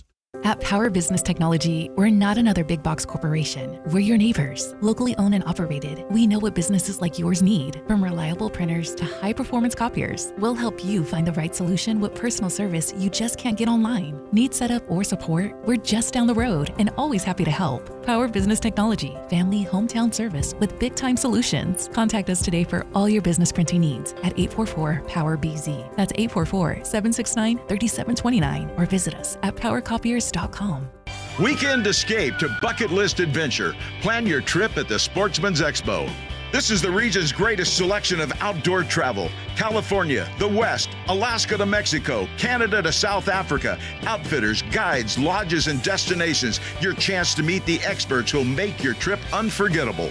California's largest sportsman's travel event is back, January 15th through 18th at Cal Expo in Sacramento. Details at sportsexpos.com.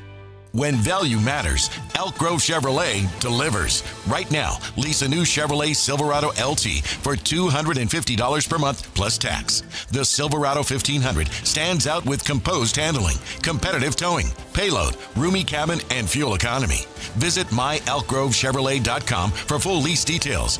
Don't miss your chance to drive the new Chevrolet Silverado. Stop by Elk Grove Chevrolet today and experience quality that goes the distance. At InShape, there's a place for every kind of mover. The Sometimer, the early riser, after-work grinder, the yogi, lifter, walker, runner, sauna seeker, recoverer. If you walk, lift, stretch, or sweat, you belong. Start the year strong and join today at InShape.com. Award-winning guitarist and songwriter Gary Clark Jr. Tour 2026, Saturday, January 31st, 7 p.m., the venue at Thunder Valley. An electrifying night of music with Gary Clark Jr. Special guest, Marcus King Band. On sale at the venue at Thunder Valley. For tickets, visit ThunderValleyResort.com. Gary Clark Jr. Live. Welcome to the Bar None Auction. Bar None Auction is selling thousands of items this Saturday, January 10th in Sacramento. Large farming and construction equipment, cars, trucks, and industrial supplies all sold to the highest bidder. Always open to the public. Visit barnoneauction.com. This Friday, January 9th, it's game night at Roosters on the River. Join Sactown Sports from 5 to 7 for a game night live broadcast. Stop by for food, drinks, and fun. Plus, pop a shot to win surprises. Roosters on the River. Game night done right. At Big O Tires, now through January 25th, get $80 to $120 instant savings on 4 select in-stock tires with installation purchase. Disposal fees extra, not good with other offers. See your locally owned Big O Tire store for pricing and book an appointment online today. For over 90 years, Hagen Oaks has partnered with the biggest brands in golf to bring cutting-edge technology to your game. Our one-of-a-kind total game fitting offers a level of experience and precision that is unmatched. From driver to putter, footwear to golf balls, our TrackMan-powered performance studios, 3D footwear scanner, and Ping's Ballnamic ball fitting kiosk ensure every piece of your gear is tailored to your swing. Trust the experts at the Hagen Oaks Golf Super Shop. Total game fitting starts here.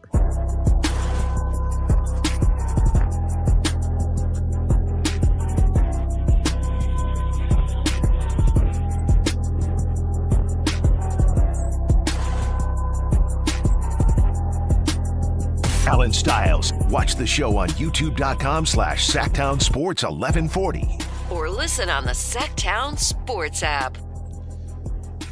You know, when you're reading something versus when you hear it, I'm somebody that likes to call people, right? I want to hear the tone of their voice. I want them to hear the tone of my voice. I want to have that context, right? It adds a lot to a conversation. When you're reading something, you don't have that context. It's dry. You're reading the words for what they are. So Scott Perry's interview with Mark Spears and Anscape, it is not audio, right? So we're reading it, and you can do with that what you will. But when it comes to Zach LaVine, we had the conversation about Zach LaVine just coincidentally coming back against the Bucks, who have been out there as far as the trade rumors and interested in Zach LaVine. Bit of a showcase game, not a game that you want to miss, right? Zach LaVine says it was always kind of the plan to come back, had been feeling good, and we knew that I was right around the corner. I was close. He plays 36 minutes, comes off the bench, plays 36 minutes. Now, to be fair, they did the same thing with Keegan Murray when Keegan Murray came back, but plays 36 minutes in his return, not really keeping an eye on his minutes there, and he scores 20 points and looks pretty good. So as Scott Perry is having this conversation with Mark Spears, I found something that he said to be very telling, okay? And this is what he had to say. And you let me know, Kyle and others, 916-339-1140, call line, text line, Sac Chat. You let me know, am I doing too much? So this is what Scott Perry had to say. He was talking about the vets, and then he gets to Zach LaVine. I spent a lot of time with Zach in the offseason. You talk about a professional, another guy that works at this game, comes in here at night like DeMar. We all know that Zach is a guy who really scores the basketball. He's shown that as DeMar has throughout his career. The challenge for him and DeMar is, can we get better defensively? From a mental standpoint, they all bought in to getting that effort and trying. Unfortunately, we didn't win enough games there in the beginning, but he's still plugged in. That last line right there.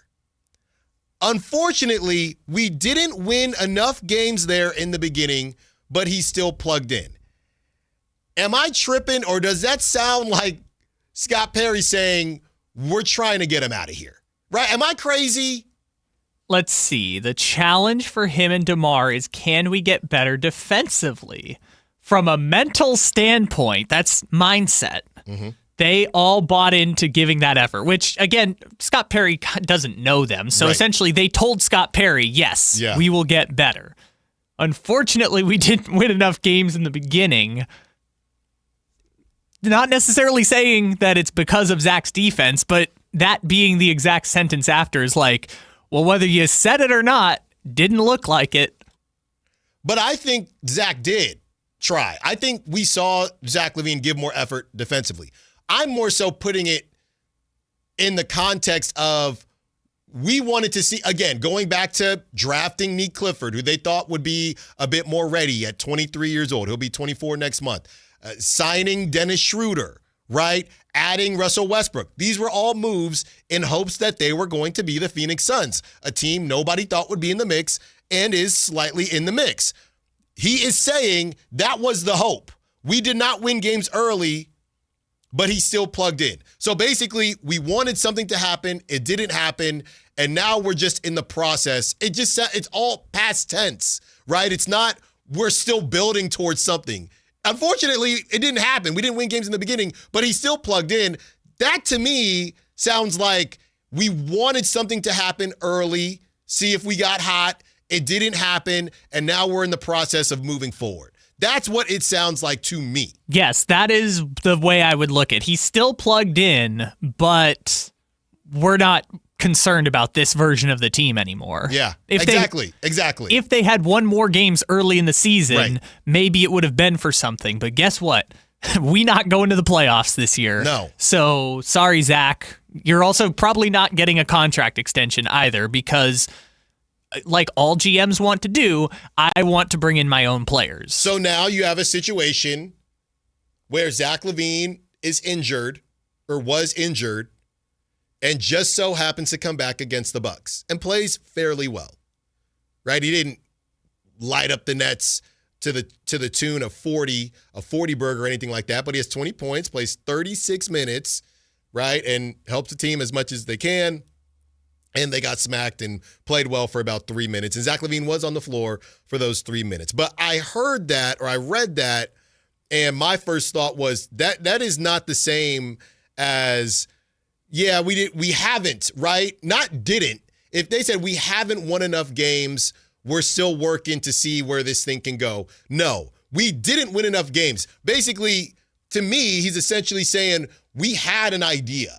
Our idea was, what can we do in these first 20 games? And those first 20 games are going to kind of decide where we go with this thing. If, hey, all right, maybe it's working more than we thought. They couldn't get healthy.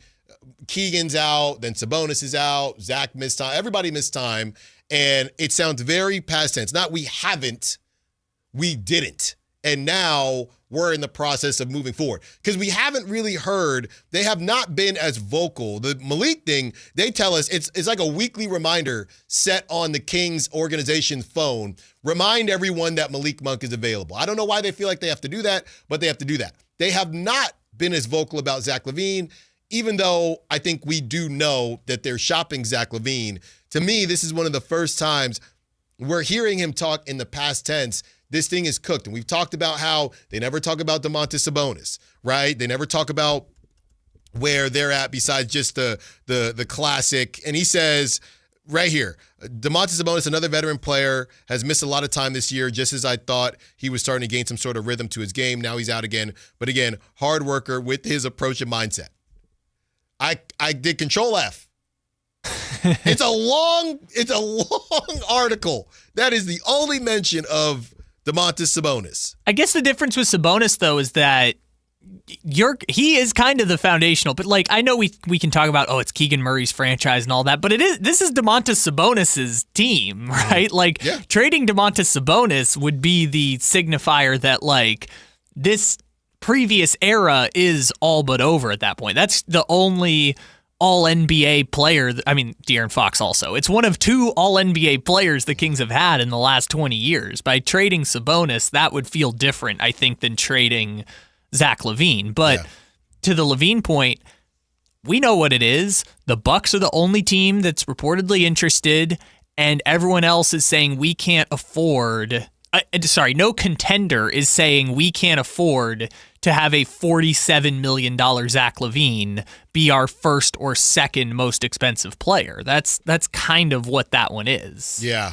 And, if you look at what other teams are kind of doing right now, right, and where they're at, you look at the the Hawks that we talked about. You got the Bulls. That's 9-10. The Bucks are the 11 seed. They did not look like it last night because all you got to do is play the Kings and you feel a lot better about yourself. But the Cavs, they're not going to add somebody like Zach LaVine, not that contract. The Heat, they're not going to do it. They love being right where they're at in the 7 seed. They already got one. They got Tyler Hero. Exactly. You got the Magic in the 6 seed. I just don't know. If they needed, they got Desmond Bane, so I think they'd be out on it. Sixers, no. Raptors, probably not, right? I mean, I think the Raptors are interesting. We haven't heard any of this, right? But I do think the Raptors are interesting. These are teams that, again, to me, next season feels like the Raptors want to take a chance, and it's not working out with the redundancy that they have with, Brandon Ingram and RJ Barrett. Let's make that move, right? Once it's an expiring contract, because even though it's a lot of money, that money is coming off the books. The Raptors feel like they can get free agents and guys like that. And then in the West, there's just not really much in the West that, specifically right now, which is why even though Scott Perry is talking like, once you get to the summer, because you're expiring in the summer. Yeah. So it might not be plausible to move him now, but once you get to the summer and it's a 1-year deal after he, breaking news, opts in, then a lot of things can change for you. Yeah, it reminds me a lot of Jordan Poole and Chris Middleton in a sense of like when they got traded with multiple years left on their deals, it felt like you were salary dumping, right? Mm-hmm. When all the Warriors got was Chris Paul in exchange for Jordan Poole and Ryan Rollins went back to the Wizards. Like that felt like a salary dump. Or Middleton going to the Wizards felt like a salary dump. Or McCollum now on the Wizards. But you look at CJ McCollum and Chris Middleton right now and you say, expiring contract, maybe a team takes a flyer on him at $30 million a year. Portland maybe brings back CJ or something like because they are expiring deals and the value will go down on their next contract. That I think will make Zach LaVine more palatable potentially. Or if you're the Kings, you just buy him out because you say, hey, you can go to a contender, sign for whatever you want, just give back some of the money and we're fine. One more kind of excerpt to round it out for you. Well, we have more when it comes to Doug Christie. That's at 12 o'clock, though. But Scott Perry kind of rounding things out and what DeMar had to say about Scott Perry and how it sounds like, again, he might be finishing out the season here in Sacramento. More Allen Stiles coming up. It's game day. Are your moderate to severe Crohn's disease or ulcerative colitis symptoms keeping you from the action? Skyrizi, risankizumab Riza, could help you get back to the game. Skyrizi is proven to help people feel significant symptom relief, achieve remission, and visibly improve damage of the intestinal lining. Skyrizi is a prescription injection medicine for adults. Don't use if allergic to Skyrizi. Serious allergic reactions, increased infections, or lower ability to fight them may occur. Before treatment, get checked for infections and tuberculosis. Tell your doctor about any flu-like symptoms or vaccines. Liver problems leading to hospitalization may occur when treated for Crohn's or ulcerative colitis.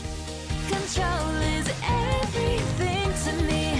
Ask your doctor about Skyrizi, the #1 prescribed biologic in Crohn's and ulcerative colitis combined. Learn more at skyrizi.com or 1-866-SKYRIZI. This is the story of the one. As a safety manager at a manufacturing plant, he does everything he can to keep his coworkers safe. From finding ways to reduce risks to keeping safety supplies in stock. And for that, he relies on Grainger. Grainger offers a broad range of quality products and next-day delivery, so he can always play it safe. Call 1-800-GRAINGER, click Grainger.com, or just stop by. Grainger, for the ones who get it done. You never know what you might hear when listening to a Sacramento Kings game. Out of Keegan, going for another triple. Man, is he feeling it. Keegan, can he do it? Yes, there's number 11, Keegan Murray. Keegan steps back. He just knocked down his 12th three-pointer, a Kings franchise record. He's got 45 points. Never miss a moment of Sacramento Kings basketball with Sactown Sports and the Sactown Sports app. Progressive knows life takes you in many directions. Bear right at exit 32, then begin to wonder why you never bought a fish tank. In 1.3 miles, you'll realize you've been mispronouncing epitome your whole life. At the roundabout, you will remember you said something at dinner you wish you hadn't, and will think about it for decades. You have arrived at your destination, but it turns out there really is no destination, and life just keeps going. Wherever life takes you, protect your home and auto with a bundle from Progressive. Progressive Casualty Insurance Company, affiliates, and other insurers. Not available in all states or situations. Are you 50 or older? This news is for you. The CDC recommends you get vaccinated against pneumococcal pneumonia. Even if you're healthy, your age puts you at risk. People 50 or older are over 6 times more likely to be hospitalized with pneumococcal pneumonia compared to adults 18 to 49. Just one shot can help protect you. Learn more and schedule at vaxassist.com. That's VAXassist.com.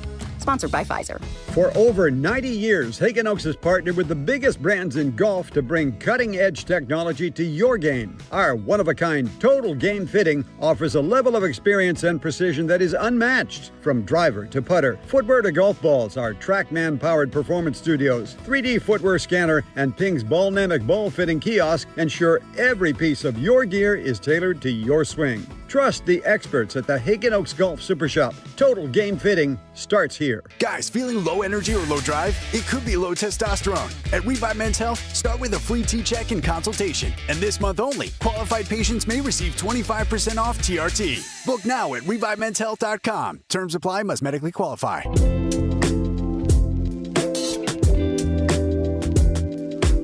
Allen Stiles You can join the show by texting 916-339-1140 on Sactown Sports. Taking you up to 2 p.m., we are going through what Scott Perry had to say to Mark Spears of Anscape.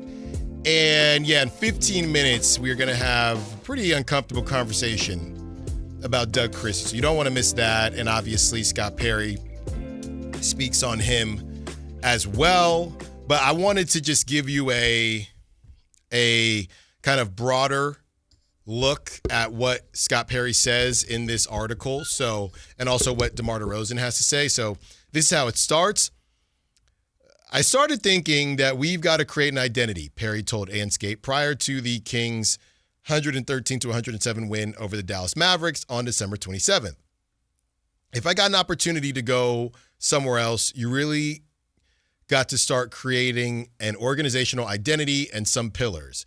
And I found that these 6 qualities, competitive, professional, team-oriented, accountable, tough, and disciplined, they permeated in a lot of those successful organizations. So I just thought those would be important to me in terms of the kind of quality you want your organization to operate from, whether it's front office, coaches, obviously players, and all like that. Then the style of play, these values or pillars of players, maybe all of them won't have them in the beginning, but they can work towards it. And we want to work towards that. I just think that helps you build a very strong and solid foundation. In studying it, if you're going to be a sustainable winner, you've got to have a real foundation. And last but not least, this is DeMar DeRozan on Scott Perry. Just me being in the league so long and just knowing the history and people who were a part of legendary teams and put teams together and being part of organizations, Scott Perry was always a key name you always knew and respected, even when he did TV. Just having that caliber of knowledge basketball-wise and just having that respect he has as a person, having him here speaks volumes with the vision he's trying to make change with down here. That is DeMar DeRozan on Scott Perry. And again, I'm telling you, every time I read something and every day we wake up, even if it's an Amick banger or something like that, we are getting closer and closer to a world where Scott Perry says, I told y'all I was going to be prudent and opportunistic, and I did not see any opportunities, and we're going to reassess in the summer. I know it sounds like blasphemy, and I know in the first show of 2026 that is the last thing you want to hear, but maybe I'm doing what Niner fans are doing with the Eagles. Maybe I'm pre-coping. Maybe I am protecting myself because I just not sure what that move is going to be. And honestly, let's say we wake up and they move Malik Monk. How much better would any fan feel about the Kings if you woke up tomorrow and they moved Malik Monk for Kyle Kuzma?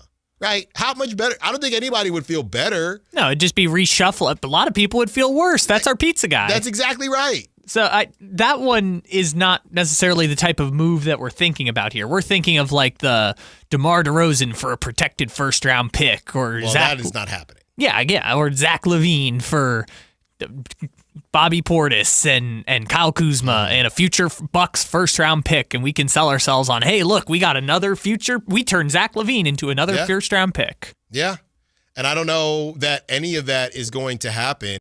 Maybe that first part, Bobby Portis and Kyle Kuzma. Now, I do think that is something where Kings fans would feel better. That is the one that I think would make Kings fans feel better. I think Malik Monk, Kyle Kuzma would make sense, but that's something separate to Kings fans feeling better. And the more I read and the more I kind of fall into my own black hole of all this, I just don't think DeMar DeRozan is going anywhere.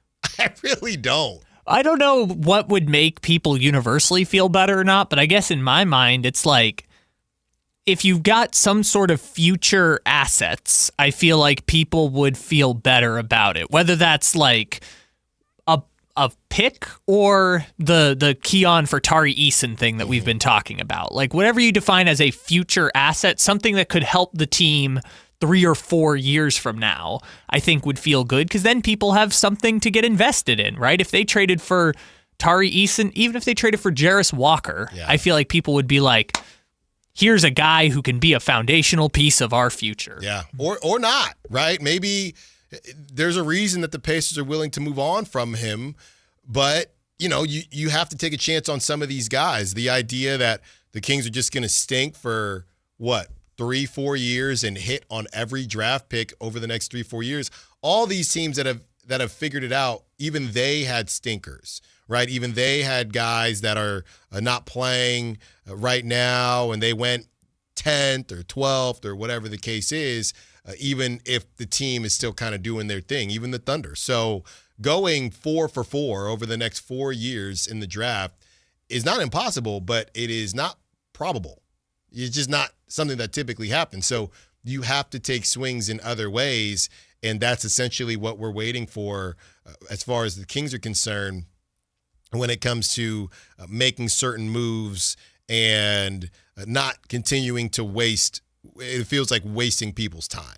Yeah, I mean, to turn this around in a 2 to 3 year timeline and not the 3 to 5 years that Scott Perry has consistently been like, whoa, let's slow down here with this 3 to 5 years thing. Yeah. In order to do it in 2 to 3 years, you either have to, A, give up future capital, trade picks, mortgage your future to try and get better in the short term. B, have a Sam Presti level of hitting in the draft, because remember, OKC had 3 lottery picks during their time. It was Giddey, it was Chet, and it was Jalen Williams, right? And they turned Giddey into Caruso. So, you either got to hit at a tremendous rate in the draft, give up future draft capital, or it's probably going to take or the other option is get more shots at the board so that way you can get more picks and more chances of them to develop into good players. Other than that, it's probably going to be one of these 4 to 5 year models of rebuild. Yeah, so that's kind of where things stand right now with the Kings and the possible moves that could be made and just the timeline on everything. I feel less sure. And look, DeMar DeRozan doesn't have to be DeMar DeRozan. I think that was the easy one just because our understanding is not about not liking DeMar DeRozan or not wanting him on the Kings or in Sacramento. It was more about we thought DeMar DeRozan wanted to play playoff basketball. And he's not going to do that on the Kings. Not in the next 2 years. So if you want to stay, you can stay.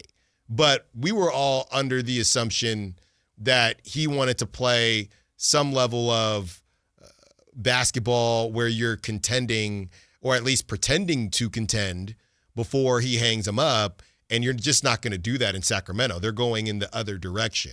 So I think whatever happens will be amicable, whether it be waive, whether it be buyout, if they can't find anybody. or you find somebody that, again, it takes 2 to tango or maybe 3 to tango, and expiring or a couple expiring contracts. That goes back to what Austin Rivers said. I don't know that you're going to find 2 $10 million expiring contracts that just met a $12 million, 2 $12 million contracts, 110, 114 that matches up with DeMar DeRozan and a team that wants DeMar DeRozan. Well, there's a lot of things going on there. There's only 2. It's the Lakers and the Clippers. And they have said time and time again, we're good. Well, the Clippers wanted him and then completely fell off a cliff. Yeah, so the Clippers, we can still hold out hope there. I don't think JJ would let the Lakers get DeMar. I know their offense has been hot and cold, but I just don't think they need a DeMar. They have too many ball hogs already. DeMar, LeBron, and Luka would just be a crazy offense. Yeah, and their defense is that would just not be good. I mean, unless you're saying like LeBron and DeMar alternate minutes. Like you're saying LeBron plays 30, DeMar plays 18 or something like that. Maybe that's the case. But maybe, but I don't know that if that's what JJ would say or Rob Pelinka would say, that's what we need. That's what we're missing. Somebody like DeMar. No, I don't know. I don't think so. No. Yeah, I don't think so they want a Herb Jones is essentially. They want one of these Keegan Murray, Herb Jones type prototypes. Yeah. And if they can't get Herb, I mean, they could have a conversation about Trey Murphy themselves if they really wanted to. I saw people are trying to talk themselves into Dylan Brooks on the Lakers now. I saw that was Boogie on your favorite FanDuel show. I don't know if he's the first one to say it, but a couple people have said it. But Boogie said it, I think this morning, said that the Lakers should go after Dylan Brooks and move Austin Reeves at that.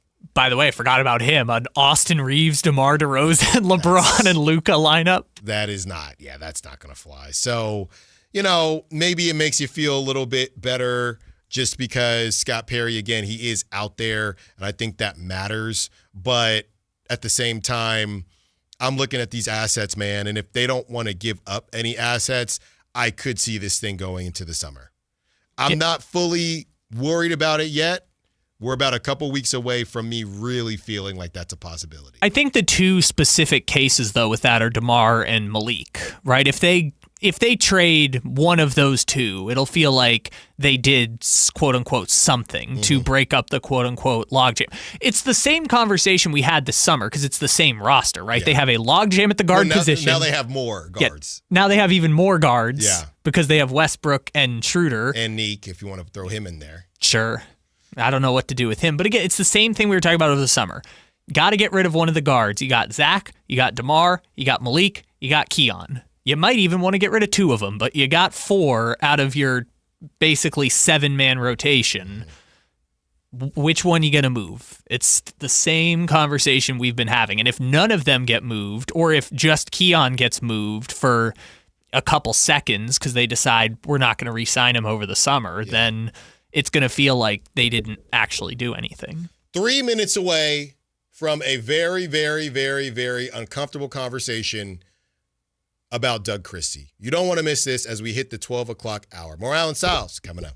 Hey, it's Carmichael Dave. I got to tell you, I am so excited to get this decking project started with Trex Decking and Railings. From the first time I stepped foot in the showroom last week, I was so impressed. So many color options, heat-resistant composite deck. What does that mean? That means I don't have to do any maintenance on it whatsoever. They even have a deck designer, so you can go online and see what your dream deck will look like on your house. Just visit Trex, that's Trex.com to get it started. Tell them Carmichael Dave sent you.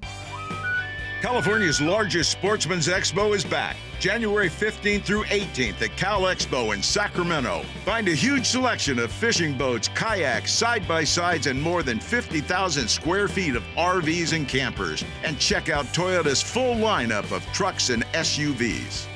Your life outdoors at the International Sportsman's Expo, January 15th through 18th at Cal Expo in Sacramento.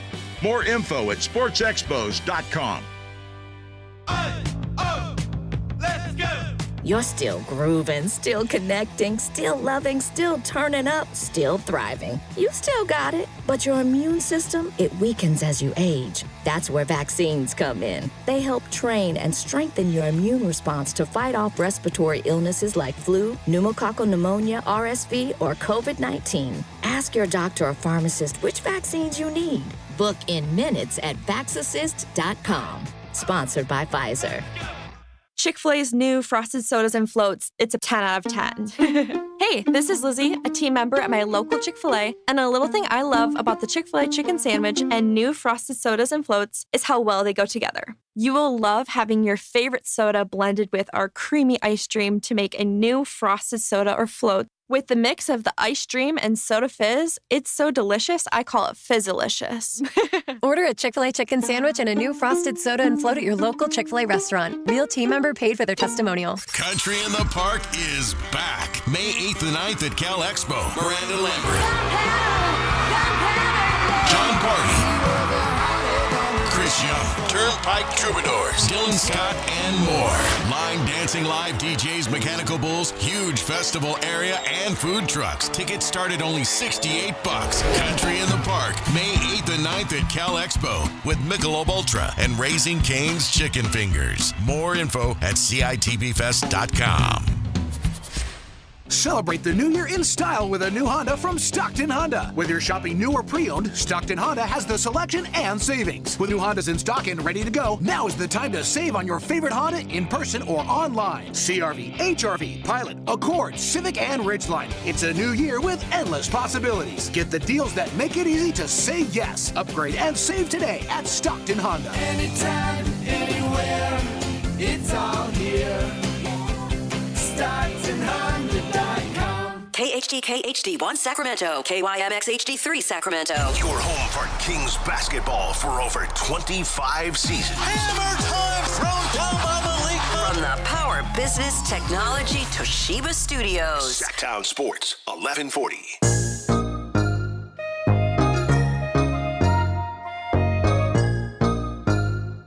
Live and local. It's Allen Stiles on Sactown Sports. 2 hours down, first show 2026. So, talking to Pat from KNCI. Shout out Pat and Cody. Pat says, I can't say, I saw them and they said I can't say Happy New Year anymore. They said you can't say it after the 3rd, even though I didn't see them, obviously. But Pat said, you can't say that. You cannot say that. I think that's the old Larry David quote. That's like, after January 3rd, you can't tell somebody Happy New Year. I normally go a week. That week. If I haven't seen you, I will go a week. So until the end of this week, I will be saying Happy New Year's. Well, hold on. When you say a week, do you mean January 7th or do you mean until the end of this week? Yeah, you're probably right. Probably shut it down on the 7th.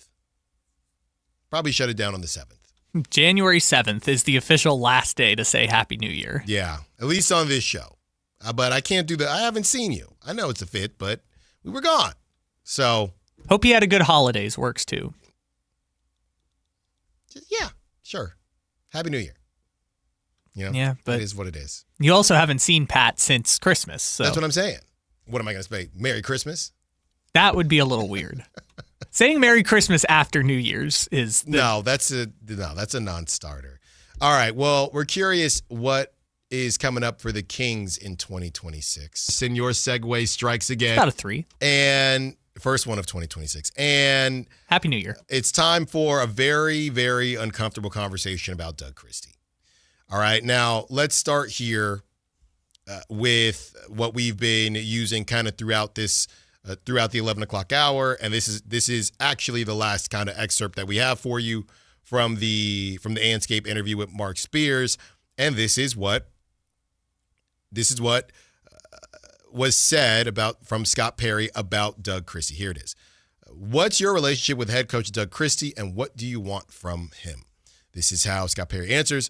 A very strong relationship with Doug. All I want for Doug, just like any of the players or anybody here, is just to keep getting better every day. This is Doug's first full year as a full-time head coach. Doug is a real passionate individual about this game, about life. You're talking about attitude.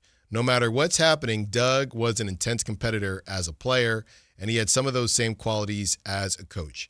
Nobody takes losses harder than him, but he comes back in here the next morning uplifted, positive, thinking or saying, okay, how do I get better?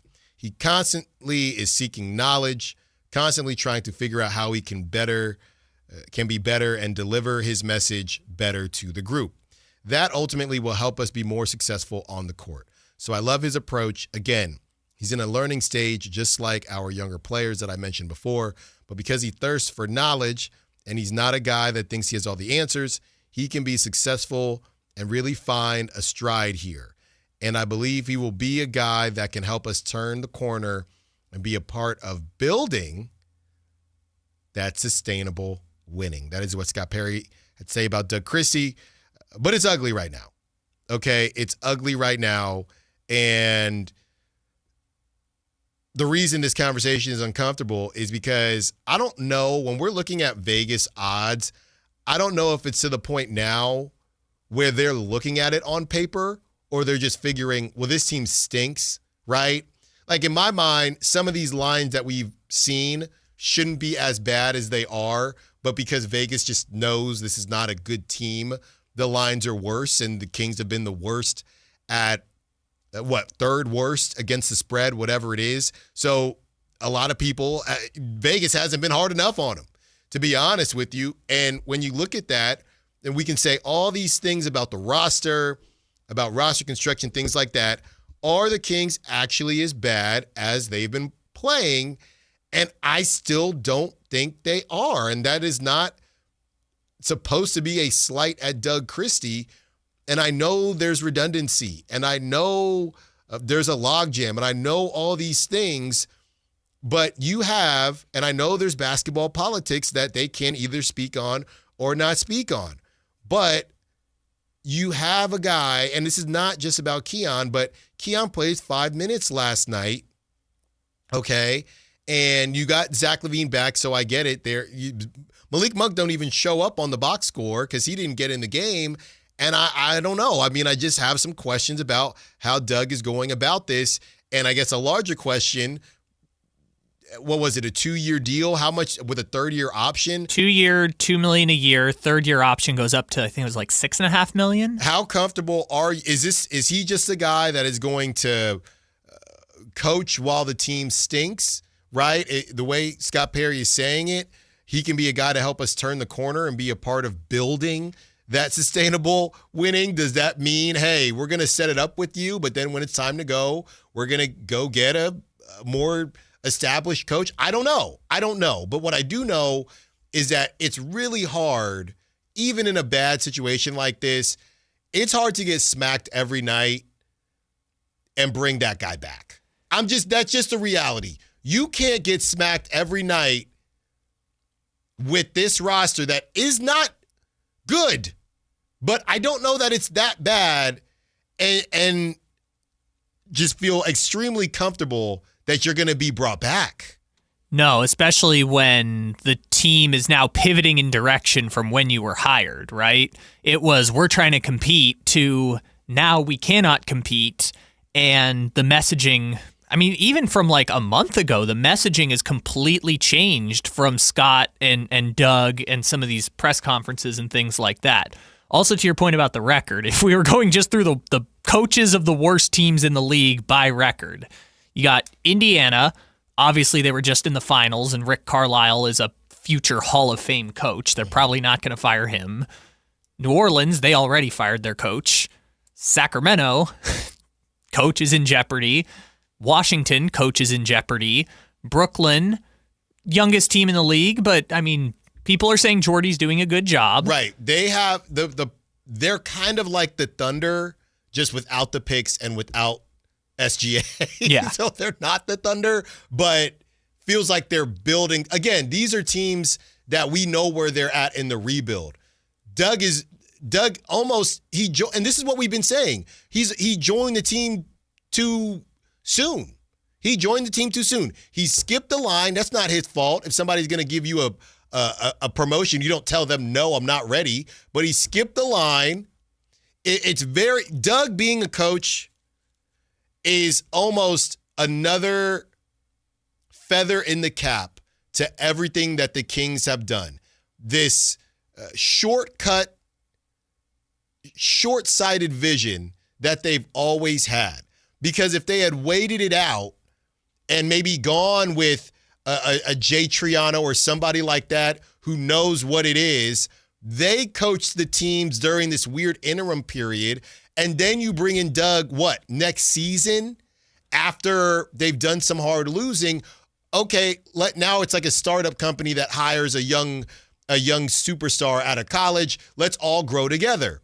But it's been marred now by these last 2 seasons, and there are a lot of fans that are starting to say, I mean, should we really be this bad? And it just puts them in a tough spot.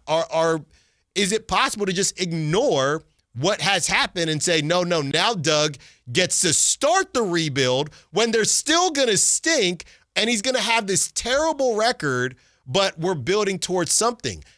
He probably was hired a little bit early, and I think it would have helped him in the long run if they had just gone with a Jay Triano or somebody like that, if they would have accepted the job to fill this gap. And then he keeps learning, he keeps seeing this, you get him more in the mix, and then when you move off of these vets or when it's actually time, you go with him if Scott Perry wanted, right? Because that's the other thing. Scott Perry, everything he said is that he chose Doug, but we know Doug was already in place. We don't know how much of a pure decision Scott Perry had. We'll never know that. So, Kyle, you have kind of other notable interim coaches and how it worked out for them, current guys, and just a little breakdown that you had. So the floor is yours. Okay.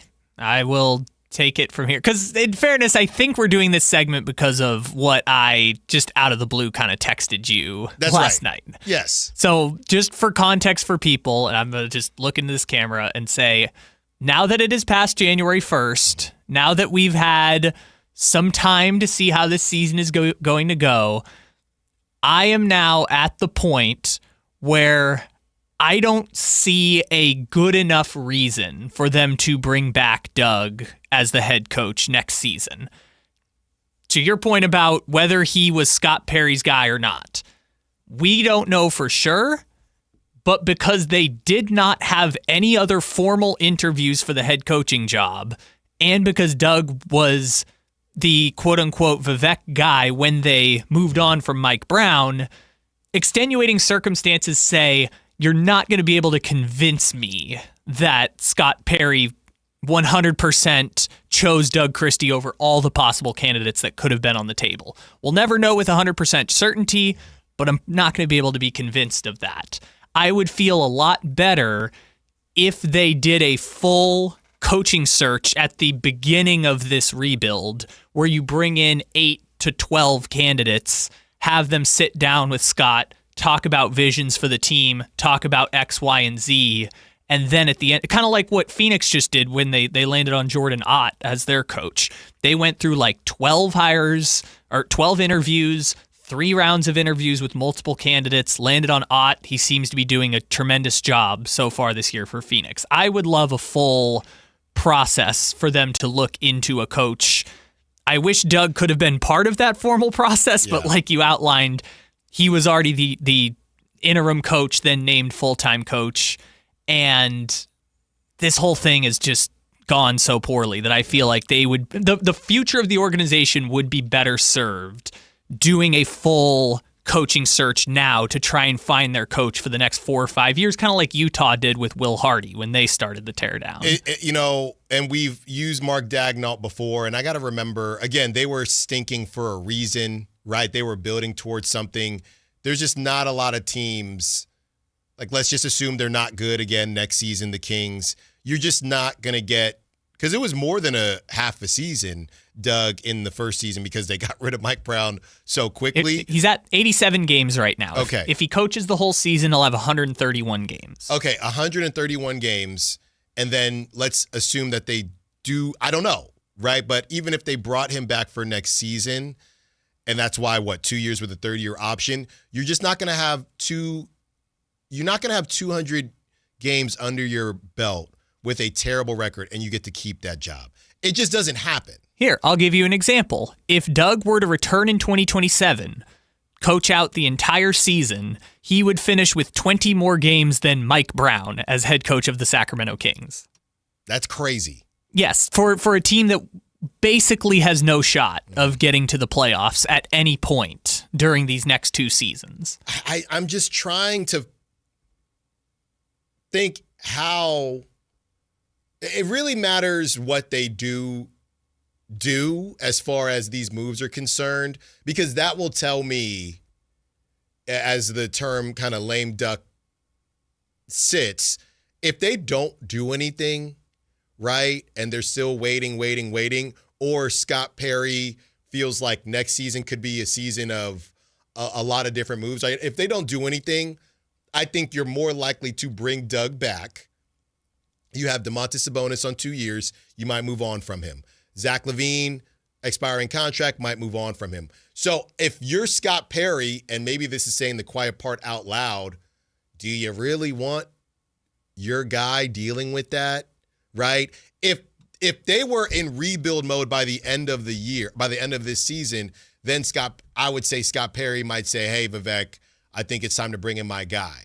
But if they believe that next season is really when a lot of these moves are going to be made, then why, if you're Scott Perry, would you want to bring in a new coach to have exactly happen what just happened to Doug, where you have this kind of blemish on your record because of a roster that is in flux? So in a weird way, I think Doug gets to coach this season. Very low expectations that he can exceed, and maybe he proves himself, but it's also not a great situation where if you're Scott Perry, you probably don't move on from him this season. But that's what I'm saying, right? After next season ends, let's say that they finally are able to move on from some of their guys. They decide not to give an extension to Domantas Sabonis, whatever, and now the rebuild is truly starting. You're not going to let Doug Christie, at 200 games, whatever terrible record he has, you're not going to let him go into that. You're not going to pick up that third option. You're not going to let him grow on the job forever. That's the bigger part about it. And I don't think, and we talked about this a little bit, but I don't think we should jump past the fact this season has been a disaster, like an abject disaster. And I don't believe that they are this bad. I don't either. But again, we've talked about it before. Injuries. Keegan and Sabonis have still not played a single minute of basketball together. Roster construction still does not make sense. There are extenuating circumstances that are not Doug Christie's fault. My point is, tough break for Doug.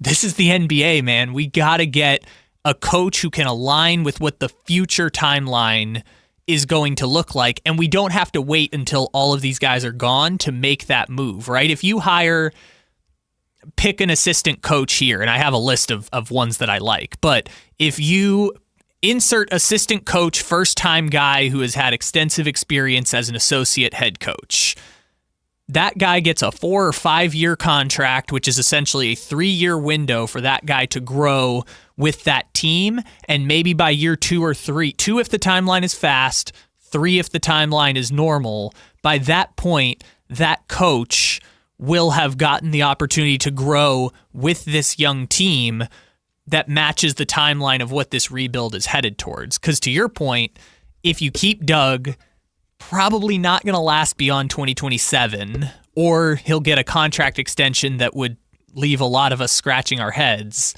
And at that point, you're then going through the hiring process while all of these young players are in prime developmental years with a coach who, in all likelihood, is probably going to be a first-time coach themselves and figuring out the developmental stuff themselves too.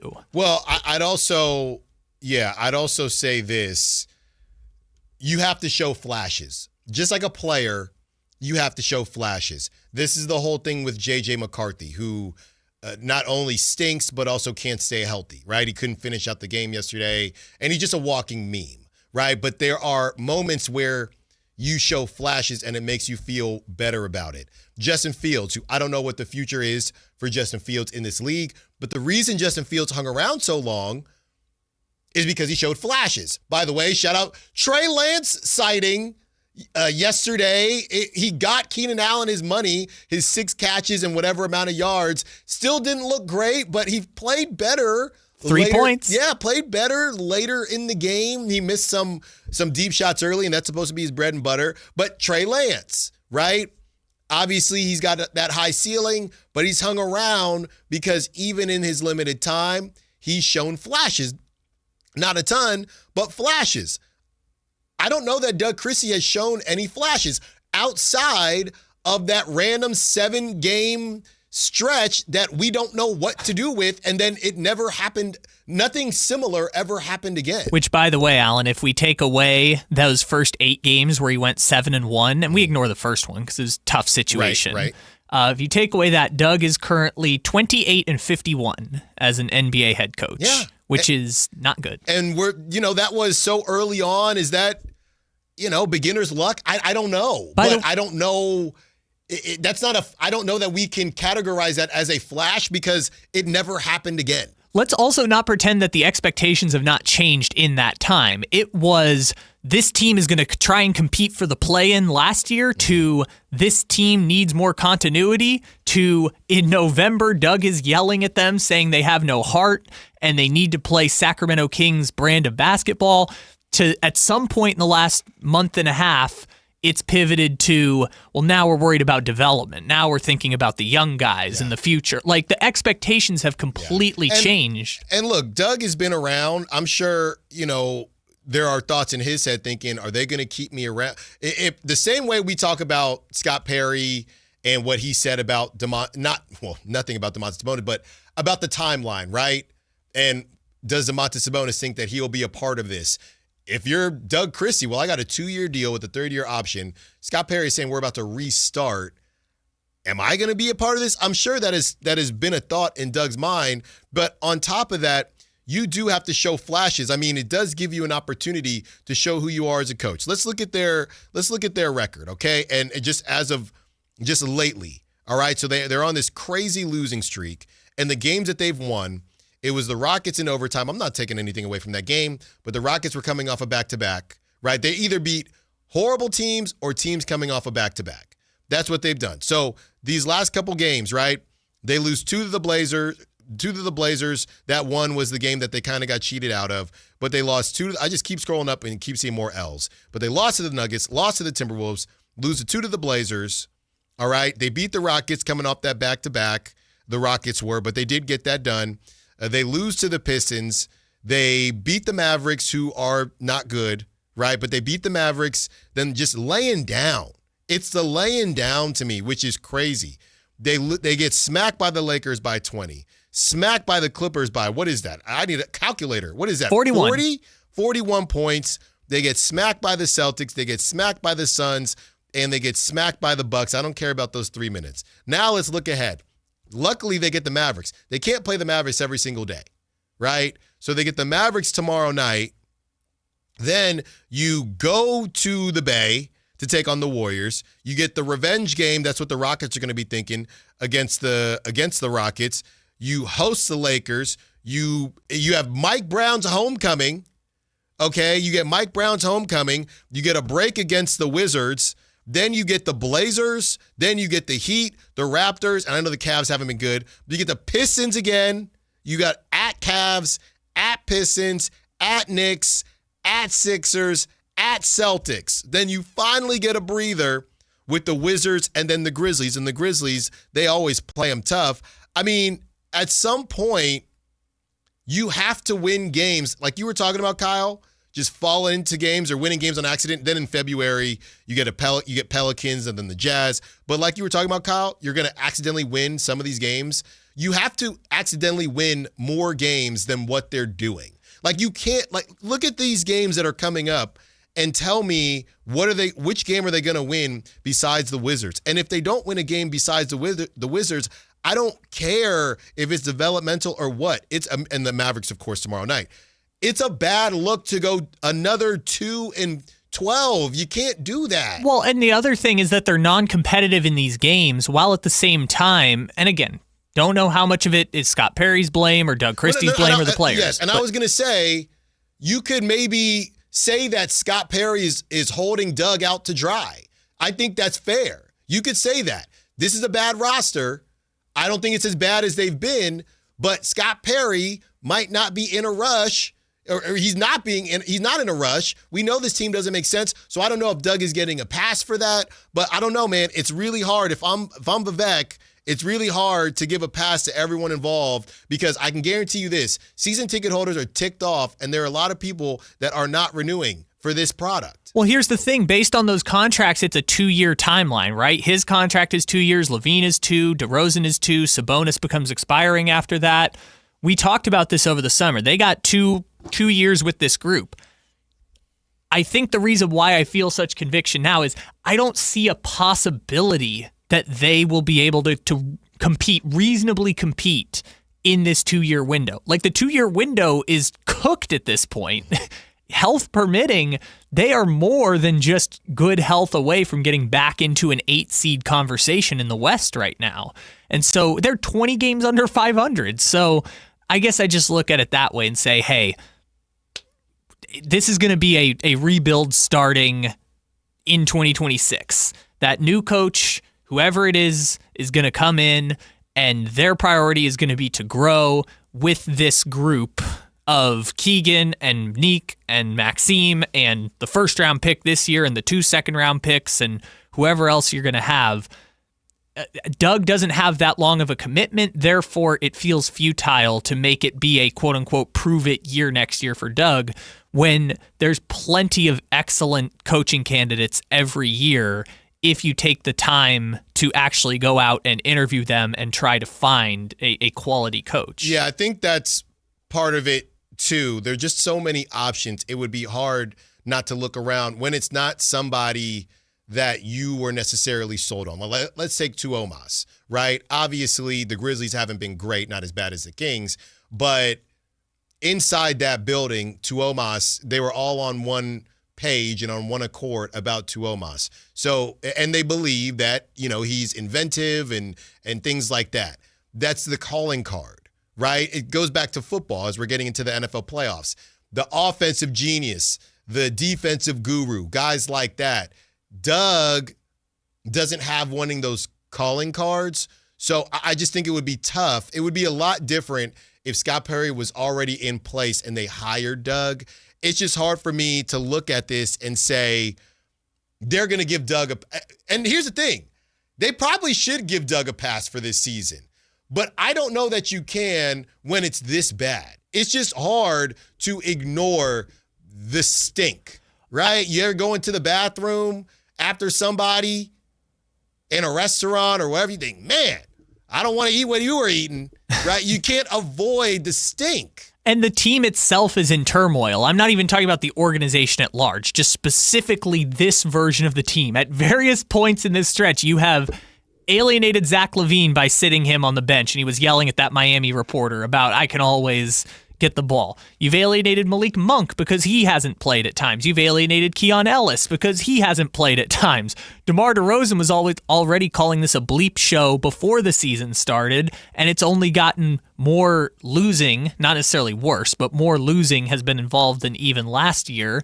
So you've essentially alienated all of these individual parties to the point where it feels like this team is kind of messy when you just look at how they're running rotations and things like that. Somebody texted and they said, I want these losses. I want a top pick. You guys are nuts to want wins. Nobody is talking about wanting wins. This is about Doug, right? Doug is not going to make it through this much stink because typically coaches do not make it through this much stink. Everybody can want losses and everybody can want top pick. I know AJ DeBanza had a bad game. A couple days ago? Everybody can want that. But that doesn't necessarily have anything to do with Doug. Typically, these coaches don't make it through.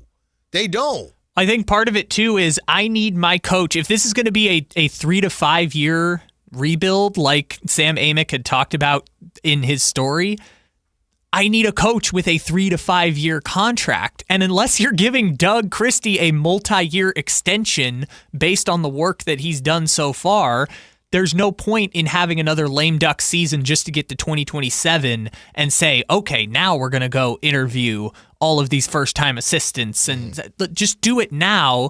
Give them the contract so they can start the developmental process with the job security that Jordy has, or Brian Keefe in Washington, things like that. Yeah, I think two things can be true. Doug was not set up for success, but I do think this team is probably slightly better than how they've performed.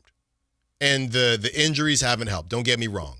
But it's just hard for me to, if not this season, because I do think that if you are going to trade some guys, I don't think that Scott Perry would want that on his coach, right? On his coach's record. But at some point, you have to show flashes. And I just don't know if Doug has shown enough. I don't know. Like I said, I watch it on my phone now. I don't even watch him on TV anymore.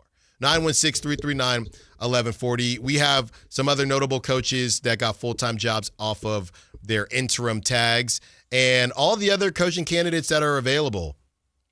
Doesn't it make this thing a little bit interesting? Allen Stiles, Sactown Sports. Hey, this is Greg Papa. Are you working through a major insurance claim? SunPoint Public Adjusters can help. SunPoint prepares, presents, and negotiates your claim with the insurance company, working only for you, making sure you get everything you're entitled to, not what just some adjuster working for an insurance company thinks you should get. Call SunPoint today at 888-247-7865 or contact us at sunpoint.us. SunPoint Public Adjusters, the gold standard in public adjusting. License number 2N14884.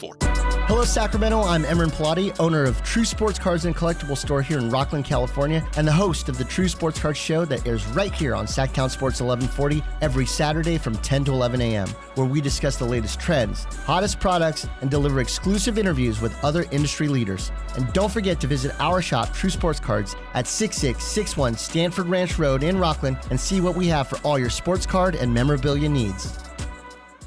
For over 90 years, Hagen Oaks has partnered with the biggest brands in golf to bring cutting-edge technology to your game. Our one-of-a-kind total game fitting offers a level of experience and precision that is unmatched. From driver to putter, footwear to golf balls, our TrackMan-powered performance studios, 3D footwear scanner, and Ping's Ballnamic ball fitting kiosk ensure every piece of your gear is tailored to your swing. Trust the experts at the Hagen Oaks Golf Super Shop. Total game fitting starts here. Year-end pricing's in effect. Every vehicle's priced to sell before the new year during Happy Honda Days. At Folsom Lake Honda, your one-stop Honda shop. Get behind the wheel of your new Accord or Civic today. Own or lease during Happy Honda Days at FolsomLakeHonda.com. As a family-owned and operated dealership since 2009, customer service is our #1 priority. Our customers love doing business with us, and you will too. Folsom Lake Honda is your one-stop Honda shop. Visit us at FolsomLakeHonda.com. Your one-stop Honda shop. Hey, it's Carmichael Dave. I got to tell you, I am so excited to get this decking project started with Trex Decking and Railings. From the first time I stepped foot in the showroom last week, I was so impressed. So many color options. Heat-resistant composite deck. What does that mean? That means I don't have to do any maintenance on it whatsoever. They even have a deck designer, so you can go online and see what your dream deck will look like on your house. Just visit Trex, that's TREX.com to get it started. Tell them Carmichael Dave sent you. Guys, low energy, low drive, or strength not what it used to be? For many men, it's low testosterone. At Revive Men's Health Sacramento, start with a free T-check, exam, and consultation to get real answers.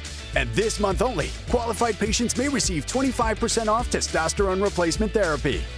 Call 916-619-3000 or visit ReviveMen'sHealth.com. Terms apply. Must medically qualify.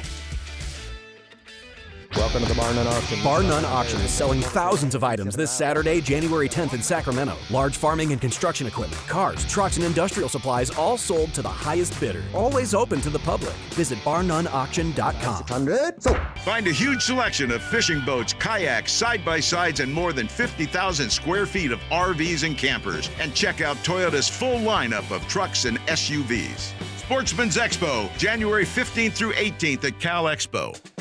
At Big O, our ProTech Plus warranty offers free flat repairs, replacements, and roadside assistance, so tire trouble is no trouble at all.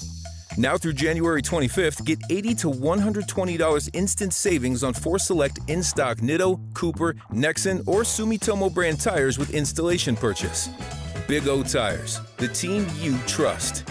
Installation required. Disposal fees and shop fees extra were permitted. See store for pricing. Eligibility may vary. Not valid with other offers. Allen Stiles You can join the show by texting 916-339-1140 on Sactown Sports. Kyle and I just saw a pretty funny video. Fernando, the song by, who is it, ABBA. So we're going to have some fun in the 1 o'clock hour. And now that I'm rewatching these highlights from Fernando Mendoza, yeah, we did it. We did it! You got your Joe Burrow. We did it! Who was that? That was Tatum. Yeah. Cornball Tatum. That's coming up in the 1 o'clock hour. And I'm just got some of these texts to read through here. We did it! How anyone is surprised.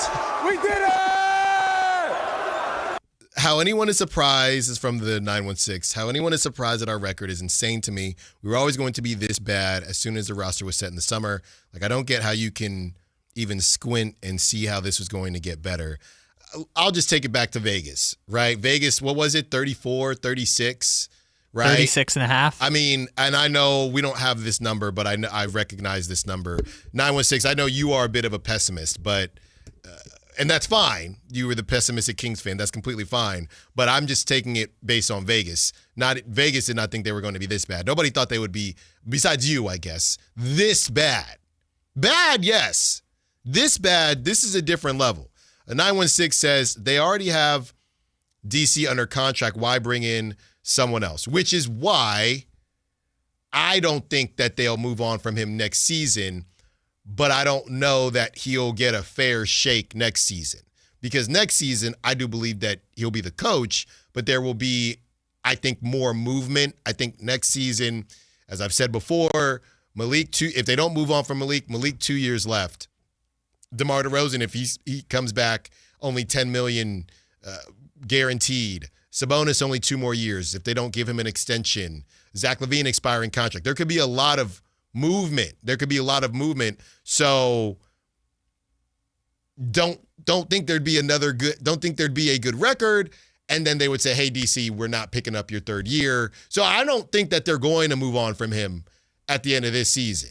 I don't think that. I just believe that he's not been in a good situation and he hasn't really done himself any favors. Yeah, and I guess I should clarify. I don't know if they are or aren't. I'm saying if I were in charge, I am at the point now. You would do it now. I would do it at the end of the season. Right, well, that's what I'm saying. Yeah. You would do it at the end of the season.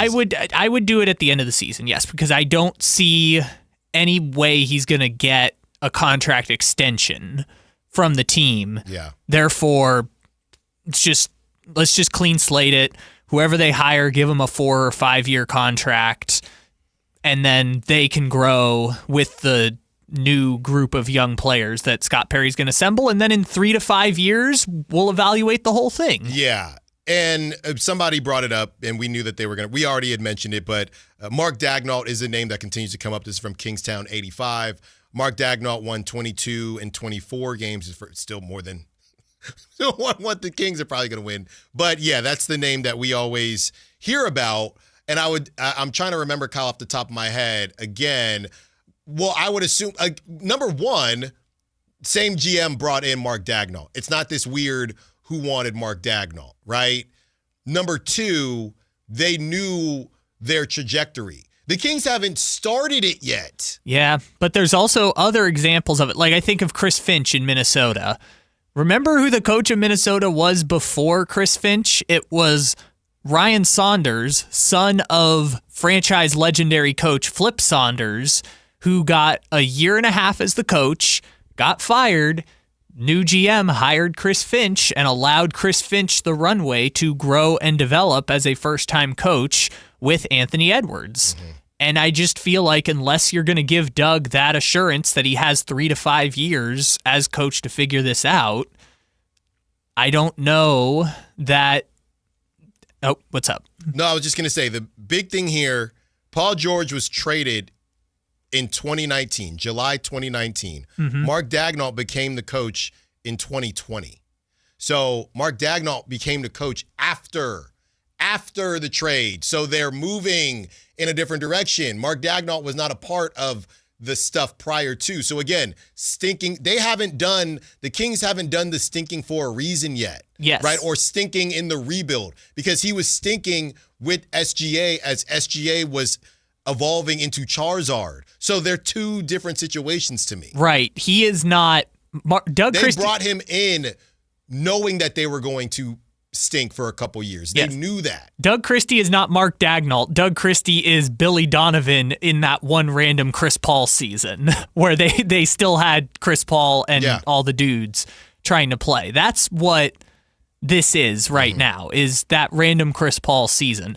This is the Ryan Saunders in Minnesota leading up to Chris Finch and Anthony Edwards. This is Jacques Vaughn in Brooklyn after they fired Steve Nash, and Jacques was this is the best example I could think of. Jacques was coaching KD, Kyrie for a few months. They all got traded. Then Jacques Vaughn was coaching the young dudes like Mikal Bridges. Then he got fired, and now Jordy is the next coach. Which is why they're probably going to let him coach through the stink. Yes, and people have said Jordy's doing a good job there, but like NBA people are like, I love the job Jordy's doing with the young guys, love what they're doing with Michael Porter Jr., et cetera, et cetera. So, again. That's a good point, Kyle, because, again, when we say flashes, what are you holding on to? Okay? Jordy. Michael Porter Jr. is rebuilding his trade value. They might hold on to whatever they want to do.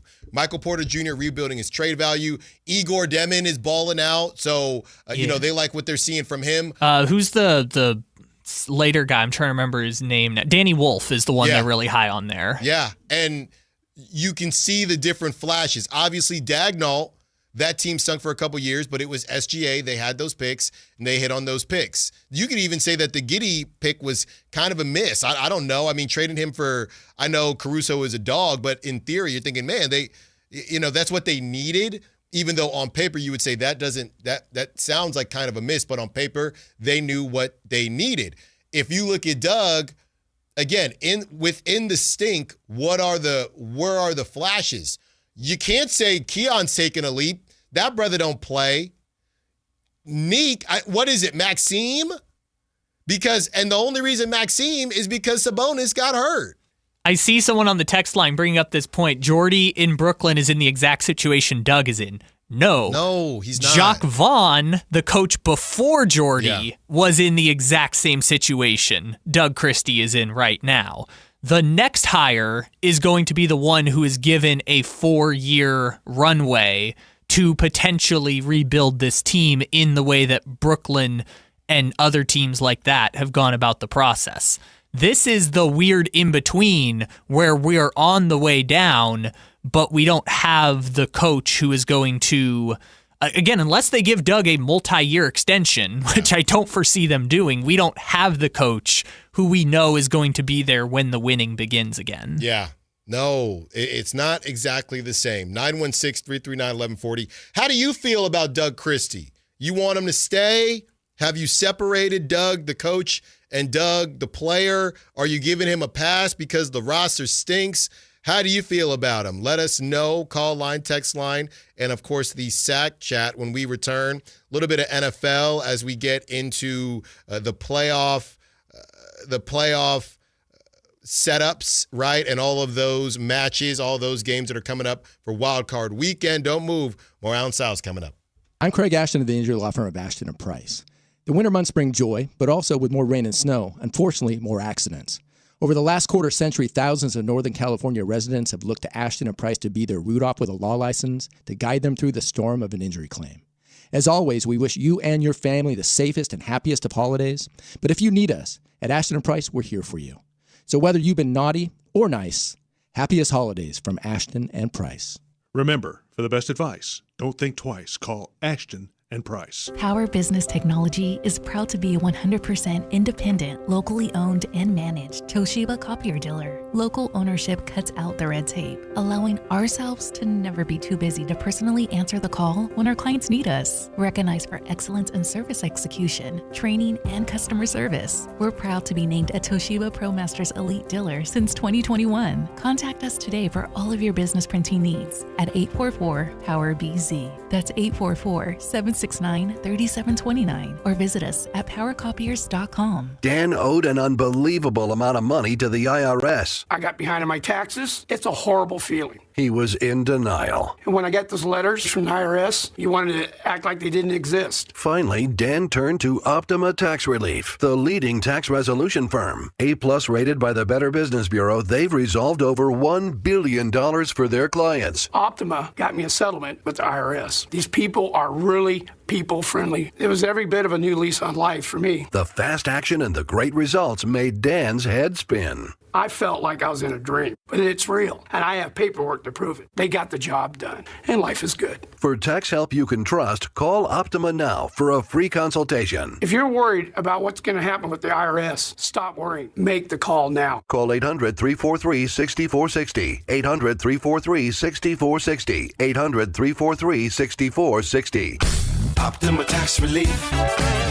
Testimonial from an actual client. Some restrictions apply. For complete details, please visit OptimaTaxRelief.com. Celebrate the new year in style with a new Honda from Stockton Honda. Whether you're shopping new or pre-owned, Stockton Honda has the selection and savings. With new Hondas in stock and ready to go, now is the time to save on your favorite Honda in person or online. CR-V, HR-V, Pilot, Accord, Civic, and Ridgeline. It's a new year with endless possibilities. Get the deals that make it easy to say yes. Upgrade and save today at Stockton Honda. Anytime, anywhere, it's all here. StocktonHonda.com. At InShape, there's a place for every kind of mover. The Sometimer, the early riser, after work grinder, the yogi, lifter, walker, runner, sauna seeker, recoverer. If you walk, lift, stretch, or sweat, you belong. Start the year strong and join today at InShape.com.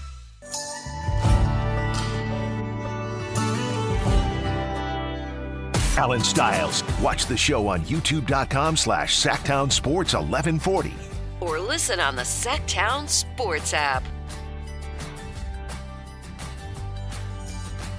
Wild card weekend is upon us. And at 1 o'clock, we have kind of a follow-up. If you remember our guy, Tim Schmitz, okay, who created the different types of offenses, okay, where they fit and where the Kings fit. So we have that for you at 1 o'clock as they followed up, or he followed up with a new version of that, of where the Kings now fit as far as the types of offenses. So that's coming up at 1 o'clock. But we wanted to talk about everything going on in the NFL right now. Coaches getting fired. Fernando Mendoza, looks like the Raiders are going to get their guy. The Niners have to go to Philly.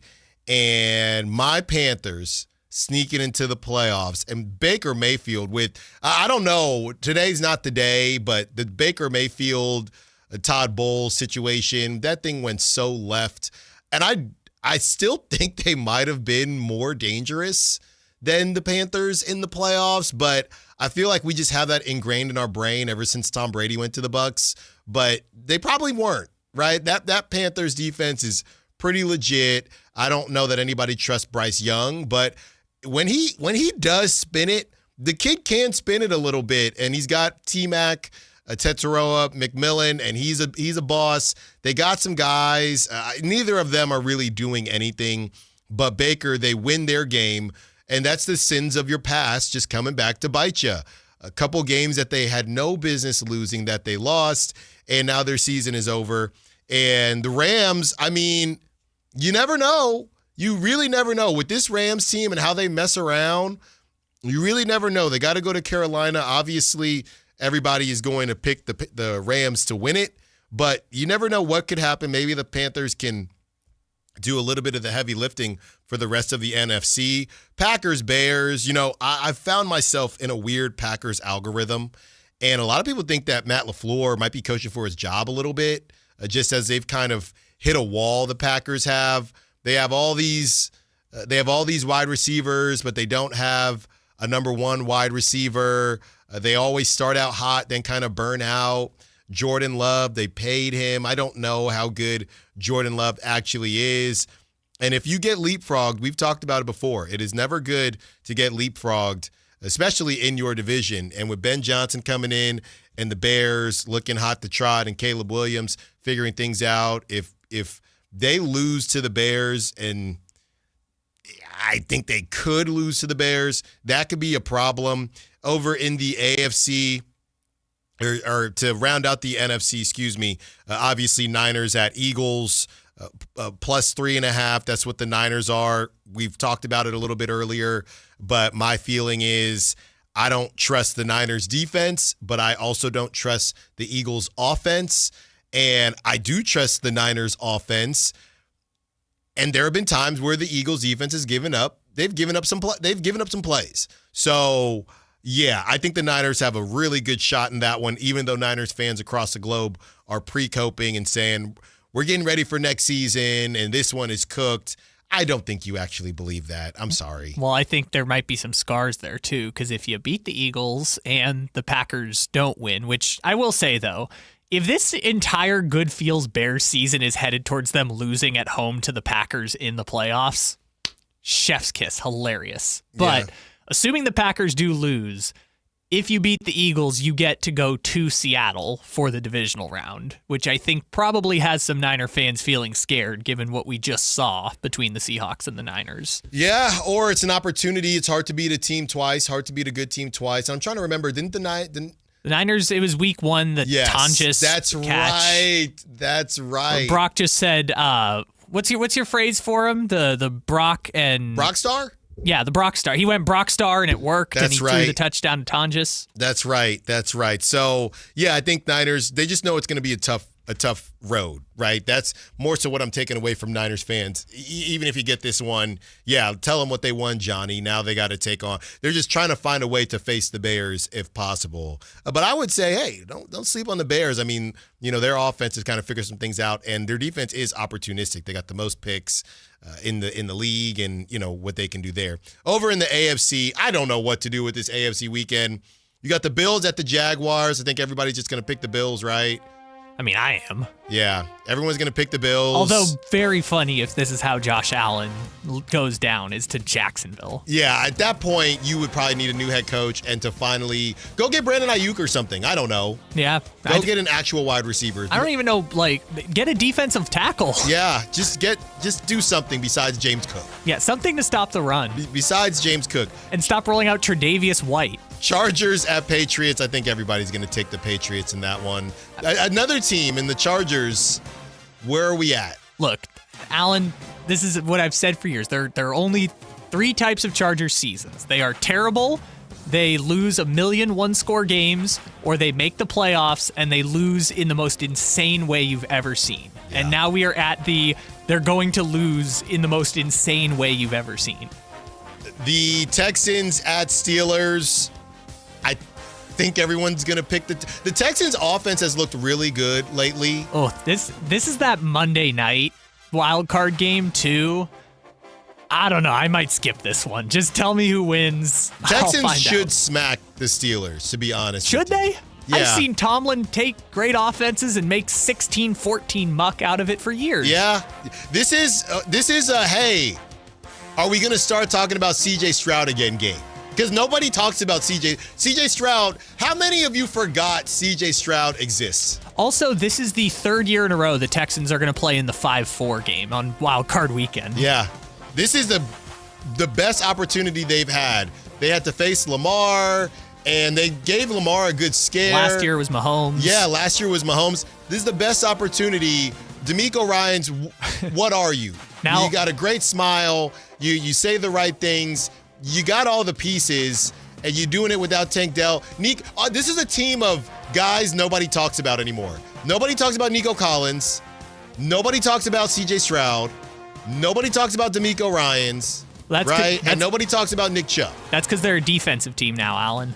Well, I'm just saying, this is an opportunity for them. No, it is, but the thing that was fun, I think the reason why that's the case is the thing that was fun about them 2 years ago was like, oh, look, CJ Stroud's just chucking the ball all over the field. Yeah. Now they have a great defense and score no points. They have a great defense and Dalton Schultz. Yeah, they ruined CJ Stroud. It's just Woody Marks. Just spam Woody Marks. Well, and then, no, because I had to face that. I think I had the Chargers defense. Then randomly, Higgins and Hutchinson and a bunch of rookie receivers that we don't know who they are, he'll throw bombs to them every now and then, but that's pretty much it. Look, I don't know. I think it's a fun wild card weekend. Allen, I'm just going to go back through the last, because they've won like 7 of their last 8 games. But here's the scores in those games. 16-13 over the Titans, 23-19 over the Bills, 20-16 over the Colts, 20-10 over the Chiefs. They score no points and just have suffocating defense. Well, they had those 2 bombs to the Chargers and then just didn't score again. Yes. But they still won. They still won that game. Because they just... The reason why I think no one's talking about the Texans is they're boring now. And people liked the Texans when they were scoring a bunch of points and were fun. And now they're just boring because they play great defense and never score. Yeah, I would take the under in that game. We'll get more in the weeds on it as we get later in the week, but just wanted to give a quick look there. Let's get to TC, who wants to be a part of the conversation, 916-339-1140. What's up, TC? Happy New Year. What you got for us, my guy? Hey, Happy New Year, bro. So I'm going to keep it simple. I believe we all talk about the trades and moving on from the veterans. I believe that should be first and foremost, right? But also I believe in the back pocket, like starting now, we should be in conversation, bro. Excuse me. With OKC trying to get one of those middle-round picks. Obviously, we're picking top 5. We know that AJ, Caleb, we know that. So let's get excited, Kings fans. We're going to have a top 5 pick to add with what we're doing moving forward. But we also should be on the phone. Perry did it already before with OKC. So get on the phone with Presti and try to get him something to get one of those mid-round picks. That way we can have 2 first-round picks in this loaded draft. I'm still on that, bro, and I believe this rebuild can be quicker than people want. As far as Neek, bro, you got to shoot. So we got to move on. Like, don't quit looking at Zach LaVine and Keegan as your mentors. You need to look at more like West. Bro, start shooting the ball, Neek. We have to talk about it. I know we all wanted Neek and Max to play. Oh, where's the youth? We want to see them. What we're seeing them. What we're seeing from Neek, bro, is not what we've seen from Summer League. And he doesn't get a pass. Bro, you got to shoot the ball, dude. Thanks for the call, TC. That's how you start out 2026. Yeah, I mean, I've been pretty hard on Neek throughout this process. We joke about him turning 24 in February. And I saw Deuce from Deuce and Mo on the NBC Sports California postgame a couple games ago saying something that we've been saying on this show, that all minutes are not created equal, right? And seeing Neek Clifford on the floor with all the other vets, it's just human nature to defer, right? You're going to defer to DeMar DeRozan, to Russell Westbrook, and now Zach LaVine coming back. You're going to defer. And some of that is having that mentality, that dog mentality, sure. But I do think it's a little bit easier said than done. So these are the kind of conversations that are going to happen if you don't end up moving these guys, where they all have to be on the same page as far as, you know, what makes the most sense for these guys' development. Because you're right, TC. You're not seeing him put in those summer league situations where they were literally treating him like the stud of the team, because he was, right? The SGA, you're setting screens for him, getting him the rock, and just getting the bleep out the way. He played 19 minutes last night, had 7 points. I don't know how many of those were, you know, once this game was kind of out of hand. But yeah, he took 5 shots, right? He took 5 shots. He was 0 for 1 from 3. At some point, you need him to kind of take the bull by the horns a little bit, but you have to do a better position or position him better to do that. When you look at LaVine playing 36, Schroeder playing 26, and that goes back to the flashes, right? Igor Demin on the Nets doing his thing, and other kind of nuggets that you can say, hey, this is one thing that we can look at from the season to say that this was a good thing. That's the worst part of this.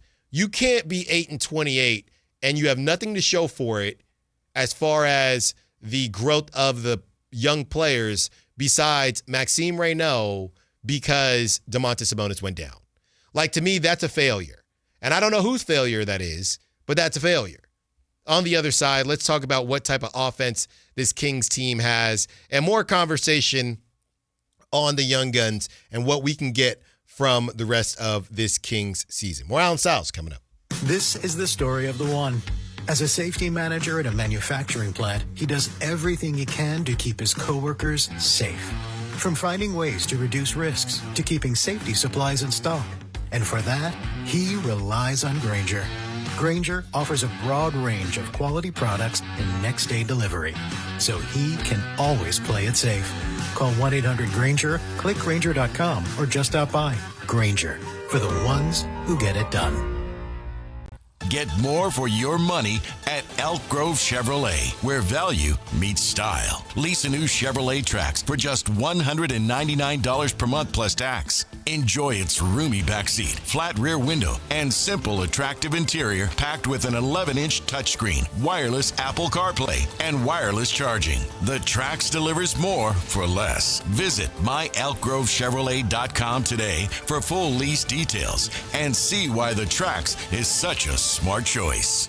For over 90 years, Hagen Oaks has partnered with the biggest brands in golf to bring cutting-edge technology to your game. Our one-of-a-kind total game fitting offers a level of experience and precision that is unmatched. From driver to putter, footwear to golf balls, our TrackMan-powered performance studios, 3D footwear scanner, and Ping's Ballnamic ball fitting kiosk ensure every piece of your gear is tailored to your swing. Trust the experts at the Hagen Oaks Golf Super Shop. Total game fitting starts here.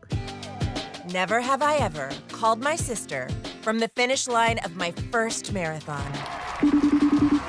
Hello? You won't believe where I am. Are you running? Mile 26. I'm gonna make it. Switch to T-Mobile's 55 Plus plan and get iPhone 16e with its advanced camera system on us. Plus, 2 lines for just $30 a line. Guys, I can't believe it. I knew you could do it, babe. That was amazing. Mom, how do you feel? I feel great. I can't feel my feet. Let's take a picture, and then you may carry me to the car. Share every stride, every mile, every memory on America's best network. Switch to T-Mobile's 55 Plus plan and get iPhone 16e on us and 2 lines for just $30 a line. With 24 monthly bill credits and 2 eligible port-ins on Essentials 55 Plus for well-qualified customers with autopay plus taxes, fees, and $35 device connection charge. Credits end and balance due if you pay off early or cancel. Contact us. Finance agreement 128 gigabytes, $599.99 required. Best mobile network in the U.S. based on analysis by Ookla of Speed Test Intelligence data 1H 2025. Visit T-Mobile.com. Year-end pricing's in effect. Every vehicle's priced to sell before the new year during Happy Honda Days. At Folsom Lake Honda, your one-stop Honda shop. Get behind the wheel of your new Accord or Civic today. Own or lease during Happy Honda Days at FolsomLakeHonda.com. As a family-owned and operated dealership since 2009, customer service is our #1 priority. Our customers love doing business with us, and you will too. Folsom Lake Honda is your one-stop Honda shop. Visit us at FolsomLakeHonda.com. Your one-stop Honda shop.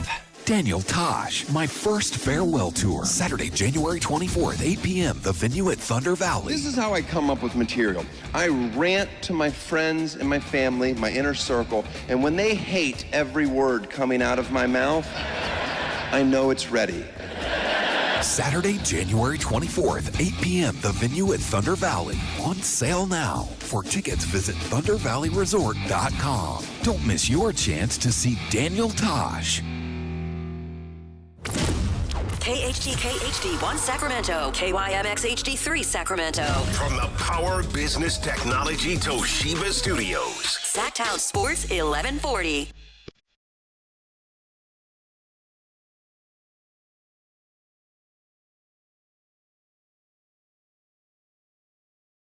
The Kings Talk and so much more. Live and local. Allen Stiles on Sactown Sports. One more hour with you. Yeah, I was just checking in. I knew the Giants and New York Giants beat the Cowboys. I didn't realize how they tricked off their order that much, and now they are picking 5th. So maybe that was Jackson Dart saying, you ain't taking Dante Moore. No. Right? And I don't know that they ever would have. I think it was probably the conversation of trading Jackson Dart for Fernando Mendoza. I don't think you do that for Dante Moore. He's another guy. I'm super locked in to that because you know what happened? Don't let Oregon beat Indiana because then because of the NFL and how the NFL draft works, then we will be forced to do the thing. Well, and you know what the thing is. Yes, the thing is, this guy's better than this guy. That happened when I think Justin Fields beat Trevor Lawrence in the playoffs the year that the Niners had the pick, and they were like, should Justin Fields be ahead of Trevor Lawrence? Right. If they win, then we have to do the thing. We are legally obligated to do the thing where we say, well, hold on, have we been not talking about Dante Moore enough? And when I say we, I'm talking about guys who they only talk NFL. They do it every year. The NFL draft, the Todd McShays, they do it every year. Do not let Dante Moore outplay Fernando Mendoza, or they will all do the thing. Yeah, I already saw it's January 5th, and Todd McShay's already saying Dante Moore should threaten to not go to the Jets. I'm like, brother, we just found out the Jets have the pick. But here's the thing about the thing, though. If we're going to do the thing, we have to consider it as a possibility because the team picking number 1 is the Raiders. Yeah. They picked Jamarcus Russell over Calvin Johnson. If there's one team that's going to do the thing, it is the Raiders. The Raiders could do the thing, for better or for worse, whatever that thing is. Yeah. By the way, you would think with Tom, just by the type of quarterbacks they are, and Dante Moore really doesn't run that much, but he wears a glove, so he looks like he runs. I feel like they just have to go with Fernando Mendoza. Well, everyone's saying it's Fernando. If Tom wasn't in the building, they would be more likely to do the thing. I think if Tom was in the building, they probably just take CeeDee Lamb. Right? They don't take Henry Ruggs. They just do the normal thing. I don't know. Tom hired Pete Carroll last year, and look how that went. He wasn't as involved, right? He's doing his broadcasting. Now he's more involved. Those are the reports. Now he's sitting in the booth with a headset on and then kind of fading his chair down when he gets caught. Which, by the way, all these people who are like, well, he should demand not to go to the Jets. As if the Raiders is any better than going to the Jets. Well, I think that's the Tom Brady effect. That's why you bring in somebody like Tom Brady. Like literally, and we'll play that sound probably tomorrow. But yeah, now the number one thing is, well, they got Tom in the building and they're moving in the right direction. It was Todd McShay we were talking about. So a little bit now it's considered different when, it normally would be a situation where you're putting both those teams in the same category. Yeah, I'll just get your money, Dante. Okay, don't worry about what team. No matter what team you go to, it's gonna be rough. Raiders, Jets, and Cardinals. It's gonna be rough no matter what. Hey, but you're in a dome. Just get your money. You're in a dome. Well, not for the Jets, but that's what I'm saying. That's why the Raiders is a little different. Yeah, well, the Raiders are gonna get Fernando, and guess what? Then you're stuck with the Jets or the Cardinals. I mean, yeah, that's a rough Just get your money, Dante. It's going to be fine, okay? Just get your money. We have more of that coming up later in the 1 o'clock hour. We have these tiers of NBA offenses, and this was Tim Schmitz of the Quantum Schmitz, and he created these last season, and we followed up with him because we wanted to see what he would say about the Kings this season, right? So this is what he came up with. All right. So here are the categories, the 7 categories that he has, the 7 types of offenses. Diligent disasters. These teams try to compensate for ineffective offensive talent with offensive rebounding. Well, that almost sounded like the Kings until the last word. 2, failed grifters. These teams didn't score well from the field and try to compensate by earning a lot of free throws. That's not the Kings. 3, literally just the Chicago Bulls. Well, that might be the Kings. So this is about, the reason we asked him is because we wanted to know what he had to say about this team after the trade. Okay, so he says, the Bulls were a standout team in the 2024-2025 season. They played fast, passed well, and shot a lot of threes and largely skewed other plays in favor of pick and rolls. Number 4, the senior rec teams. These Jimmy Butler, it's just the Warriors and the Heat. Oh, I was like, that sounds Kingsy. These Jimmy Butler experiencing teams played a plodding, pass-happy style that relies on handoffs and off-ball screens rather than isolations and pick and rolls. Number 5, the mixed attackers, an unexpected combination of teams that score well on an interesting combination of post-ups and spot-ups. These teams pass well, score in transition, and are effective at many play types that they do not necessarily run frequently. Number 6, the hardest road champions. These teams had efficient offenses thanks to their talent, even though they often take the hardest road when trying to score. They rely heavily on individual greatness. Okay, that sounds like the Kings. I will reveal that when I'm done. Elite shot makers. Not the Kings. These are some of the best offensive teams and beat their opponents with frenetic activity and reliable shot making, especially from the mid-range. So those are the 7. All right? Now, Kyle, what is your pick for where the Kings are? Diligent disaster, failed grifters, literally just the Chicago Bulls, senior rec teams, mixed attackers, hardest road champions, elite shot makers. Well, you can't rule out the Chicago Bulls one for the Kings. Technically, no. Read the diligent disasters one again, because I think there was something in there that made me think it wasn't that. These teams tried to compensate for ineffective offensive talent with offensive rebounding. Yeah, not that one. Not the grifters. Could be the Bulls. Not the senior rec. Not senior rec. I'll go. You know what? I'm stick to my gut. I'm gonna go diligent disasters. My second choice would be the inefficient or the efficient hardest road champs. Hardest road champs. Okay, I'm gonna go diligent disasters. Survey says should have went with your second option. The Chicago Bulls. The Sacramento Kings. So it is the Chicago Bulls category. Yeah. Hardest road champions. Okay, the hardest road champions, which includes, funny enough, this is what's so funny about the Kings. Listen to who else is in this group. The Celtics, the Mavericks, the Pistons, the Clippers, the Lakers, the Timberwolves, the Knicks, the Suns, and the Kings. What an eclectic group. Yeah. Tim, this kind of sounds like this is definitely the biggest group. This kind of sounds like the group that's all over the place. Well, it is specifically just offenses. So if I'm going through the group again, like Boston hasn't had an efficient offense. You know what it is, though, Kyle? Listen to this, though. The reason is all these teams have their guy, and the problem is the Suns were a mess, but the problem is the Kings' guy, DeMar DeRozan, not good enough, right? So think about it. Celtics, because this is from 2024, 2025. Celtics, Tatum. Mavericks, part of Luka, right? And Kyrie. Yeah. But part of Luka, Kyrie. Pistons, you got Cade. Clippers, Kawhi. No, James. And James Harden, yes. Lakers, Luka, LeBron. Yeah. Timberwolves, Ant. Knicks, Jalen Brunson. Suns, KD. Kings, DeMar DeRozan. Yeah. That's a great point. And even if you extended it out to this year, Suns Devin Booker too, which is a better version of DeMar DeRozan. These teams had efficient offenses thanks to their talent, even though they often take the hardest road when trying to score. They rely heavily on individual greatness. More notes, good, efficient offenses, more likely to score on mid-range and unassisted shots, and less likely to score in the paint on fast breaks or off of assists.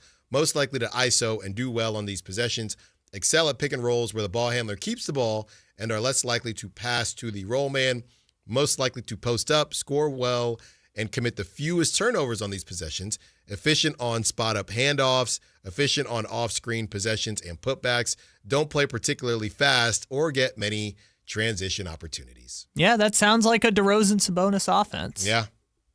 So that's where this thing sits, Kyle. Okay. Well, yeah, of that group, I guess only the Mavericks I would feel worse about, but obviously Mavericks have had a weird year, shall we say? Yes. Went from Luka to Anthony Davis for a little bit to the Cooper Flag offense now. So I guess other than Dallas, I feel not as good about those other situations as the Sacramento one. But I guess it's good to hear that you're trying a similar strategy to the post-championship Boston Celtics. Yeah, I mean, you just have to find your guy, right? And they don't have their guy yet, and I don't know. Their guy as good as other teams' guys. At least close. Or even a 1-2, right? Because Carl's offense is a lot of post-ups and pick and rolls like he was talking about. So it's Brunson and Carl. It's Ant and Julius Randle or Ant and Rudy Gobert, whatever you want to call it. I will say this, because the Knicks will be on in most of the primetime spots, but besides that, I don't get to watch them too much. I am still so fascinated as to how Brunson gets his numbers. I don't know that we talk about Brunson enough. I don't know if he actually goes 6 foot. I know Josh Hart will say, well, his head big enough. That gets him to 6 feet. I know that's what Josh Hart would say. But it is I still don't understand how teams are unable to shut Jalen Brunson down. I don't understand it.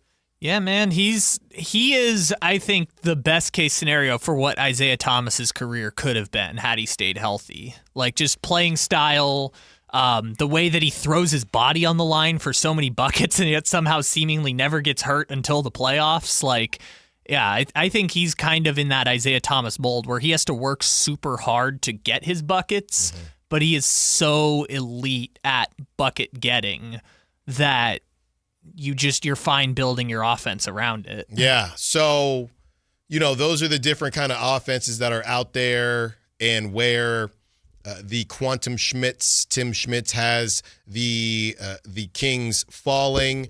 Speaking of falling, we did see Keon have a game. What was that over the break where he had 20 points, something like that? So, Senor Segue strikes again. That was nice to see from Keon, but yeah, the Nick Clifford thing is really confusing. And I think it's funny, Kyle. We had the conversation here on the show about Nick, and then I think it started to catch, I'm not saying because of us, but I think it did start to catch a little bit where people were just kind of look around saying, well, what are we actually doing here? And the whole idea of minutes not being created equal, and you can get somebody minutes, but you have to be working in the right way. You have to be working towards something. I always just think of Happy Gilmore when he's just in the batting cage, just wearing baseballs off the face.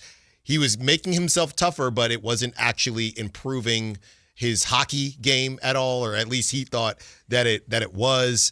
And yeah, Nick Clifford out there with DeMar and with Westbrook, and now with Zach LaVine back. And I know he might be spelling Zach LaVine a little bit. I just don't know right now if you don't make a move and how this whole thing ties together.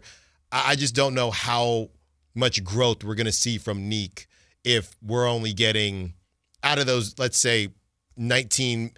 He got 19 minutes last night. Out of that 19 minutes, half of that time is with him. So right now he's played 32 games. He's shooting 30% from three, 71% from free throw, 5.6% from just in general. And he's averaging, so he's at 18.7 minutes per game, right? So at least nine of those minutes are going to be with two guys that he's going to defer to. And those other 9 minutes, let's be honest, probably in garbage time where he gets to boogie a little bit. So 9 minutes a game throughout the course of the season, if they don't make a move, I just don't know how much better you're going to get, especially because those 9 minutes are against guys that are just like you and at the bottom of the food chain. Yeah, I mean, even that game that you mentioned, he had 18 points, his career high. It was the most on the team.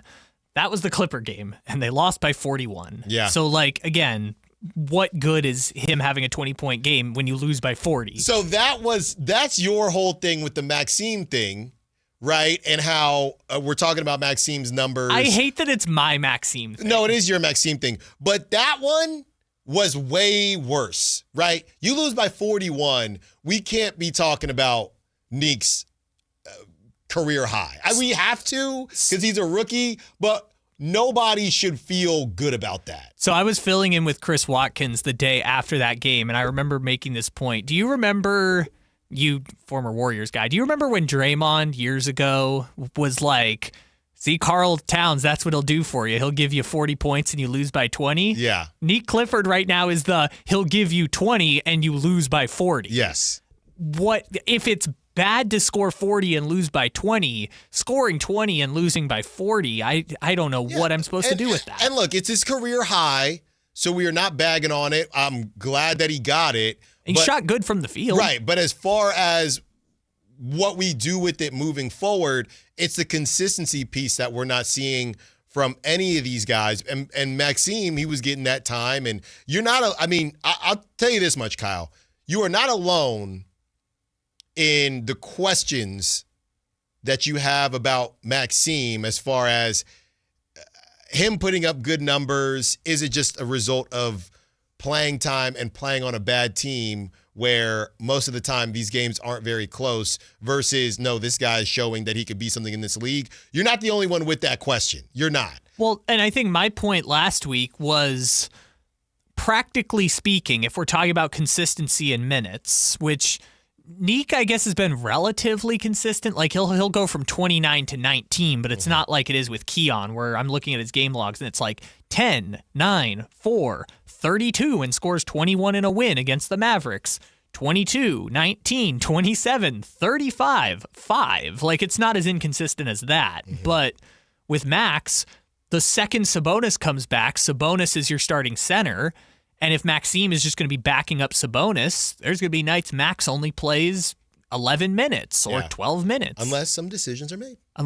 Well, I don't know which decisions you're talking about, but I think there are a couple different decisions that could be made. Yeah, the one I originally thought of is, do you play Max and Sabonis together? Which I think of that right now, and I'd shudder at how poor the defense would be at the rim protecting. Yeah, but I mean, ultimately, who cares, right? If you want to see something, a season where you are on track to win 16 games is probably the year to see it. I guess in Scott Perry's defense, I understand the Valanciunas trade a little bit better if you got Max, who's essentially doing Valanciunas stuff. Yeah, and I would I think we can end the conversation, at least in my opinion. We could probably end the conversation about the who doesn't want Keon to play or whatever. I think we can end all that and just, I think, honestly, as Carmichael Dave kind of called it from Jump Street, this is just Doug looking for stuff. I don't know why he doesn't think in those moments that Keon can help. I'm not saying Keon's a perfect player. What I'm saying is this team is not very good, to put it nicely. To put it not so nicely, they are terrible. They're maybe the worst team in the NBA. So, outside of two tanking teams, right? So, I don't know how he can't get time, but at least in my opinion, this tells us that it is clearly Doug's decision, which is why we had a conversation in the 12 o'clock hour where it turns into, is Doug helping himself? The roster isn't good, but if you're playing Keon 5 minutes and losing the way that you lost because a group of individuals gave you 3 good minutes, right? That's the type of stuff where if I'm Scott Perry or whoever saying, I know this team isn't great, but are we doing what we need to do to put ourselves in a better position? Yeah, I don't know exactly where it's all going to fall in terms of the alignment. I guess I just look at it like, if this is going to be a 3 to 5 year thing, and even Maxime and Neek are not exactly foundational future stars. It's not like Maxime is going to be some starting center scoring 25 points a game in the league for sure. Or Neek is going to be anything more than like an Aaron Nesmith, a fifth starter on a good team. Like, if you're missing foundational pieces right now, this is going to be probably a 3 to 5 year process. And if this is going to be a 3 to 5 year process, I need a 3 to 5 year coach, not a coach that hasn't done a discernibly good job, or at least anything we can point to and say that is a good thing he's doing, and who only has 1 year left on his contract. Yeah. So those are some of the, I guess, the thoughts that have been floated around when it comes to the young guys and what we're going to find from them. We talked a little bit about DC, not talking about Doug Christie this time, Devin Carter, and where that whole thing has kind of ended. Yeah, I mean, I don't know, man. It gets to a point where, and what I'm seeing when I do see the little flashes, he's tried to fix the shot. It's not fixed. He's scoring a lot. I would assume a lot of that is just hustle.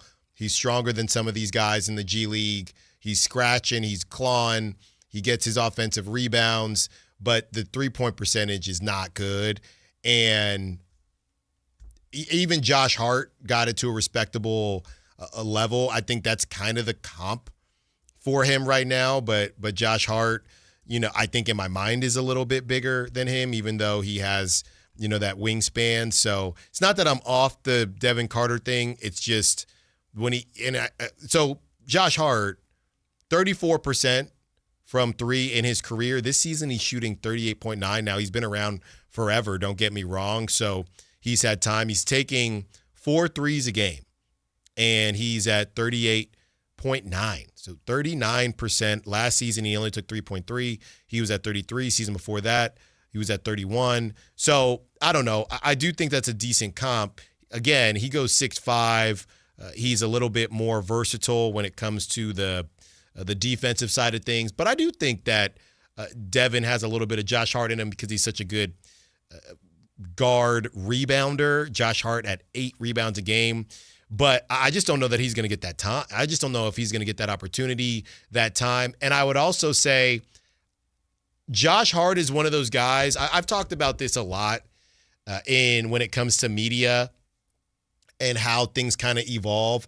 Back in the day, and I'm not going to name names, but, when I was trying to get into the industry and you would hear all these stories, and I'm not going to name names, but this person, I was a writer, and then I stood outside of the Oakland Tribune for 3 days straight in the rain, and then they let me in, and now I'm on ESPN, and I've been here for 20 years, right? And I've always said to myself, to that person, would that person even be popping? Right? Sometimes timing matters. I had a cousin that worked at Fox, and they couldn't show up, so they let me do the show, and I ended up being pretty good, and I've been at Fox Sports Radio for the last 30 years, right? That type of stuff doesn't happen these days. You got to be popping on social media. You have to be talented, but there are a lot of talented people out there. So why do I bring this up? I don't know how many Josh Harts they're making anymore. Well, here's the other part. Josh Hart, 30th pick in the draft. It took him 7 years and 4 teams before he played in his first playoff game. Like, he got a lot of runway. And I don't know that, again, the other 6'5", because this is what we talk about with Nick Clifford. If Nick Clifford's going to get that type of runway, if it doesn't work out with the Kings or whatever the case may be, you're just kind of you're a helper, right? He's in a perfect situation. He's got 2 longer defenders to kind of help him out. He's bigger, or I guess decently sized for a 2, but then you got OG and you got Mikal Bridges when he's not benched for Miles McBride. So you have, and what's his name? Tyler Kolek. Tyler Kolek. So it's just a perfect situation, and I don't know how many teams are going to allow. It's the same thing with the MLB draft, right? Everyone says, well, there's no more Mike Piazza. The Mike Piazza story, that's a great story, but they cut those draft picks, and I think Major League Baseball thinks that's okay. We will find others. The Mike Piazza story was great, but that's okay.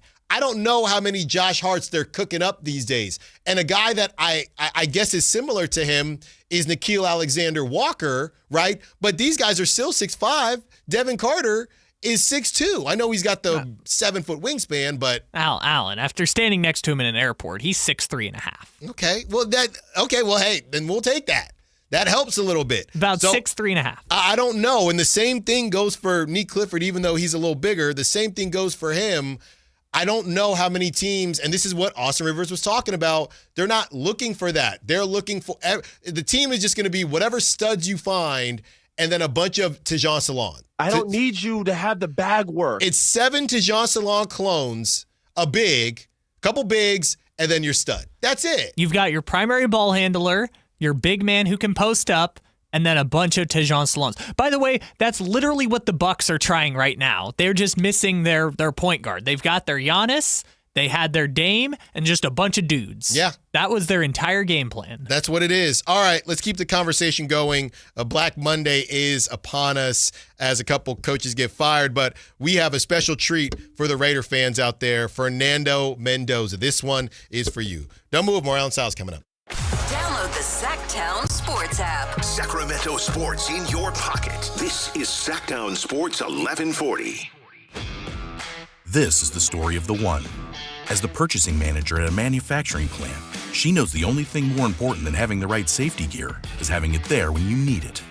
That's why she partners with Grainger for auto reordering, so her team members can count on her to have cut-resistant gloves on hand, and each shift can run safely and efficiently. Call 1-800-GRAINGER, click Grainger.com, or just stop by. Grainger, for the ones who get it done. It's a new year, and Aleve is here to help you keep your New Year's resolutions on track. Whether it's a daily walk, hitting the gym, or spending more time with friends and family, Aleve's got your back. With up to 12 hours of body pain relief per dose, Aleve keeps you moving with long-lasting body pain relief so you can chase those dreams and achieve your goals. Don't let body pain slow you down. Keep going with Aleve, because this year is your year. Try Aleve. Use as directed for minor aches and pains. Hey, it's Carmichael Dave. I got to tell you, I am so excited to get this decking project started with Trex Decking and Railings. From the first time I stepped foot in the showroom last week, I was so impressed. So many color options, heat-resistant composite deck. What does that mean? That means I don't have to do any maintenance on it whatsoever. They even have a deck designer, so you can go online and see what your dream deck will look like on your house. Just visit Trex, that's Trex.com to get it started. Tell them Carmichael Dave sent you. Guys, if your energy is low, your strength isn't what it used to be, or your drive feels off, it's not just getting older. For many men, it's low testosterone. At Revive Men's Health Sacramento, you can start with a free T-check, exam, and consultation so you get real answers about your testosterone levels and overall health. And this month only, qualified patients may receive 25% off testosterone replacement therapy. This isn't guesswork or one-size-fits-all treatment. Revive specializes in personalized, closely monitored testosterone care designed to help men feel stronger, sharper, and more like themselves again. With over 120,000 patients treated since 2011, Revive Men's Health is trusted for results, not hype. If you've been putting this off, now is the time to act. Claim your free T-check and consultation and see if you qualify for 25% off TRT. This month only. Call 916-619-3000. That's 916-619-3000. Or visit ReviveMen'sHealth.com. Terms apply, must medically qualify. Never have I ever called my sister from the finish line of my first marathon.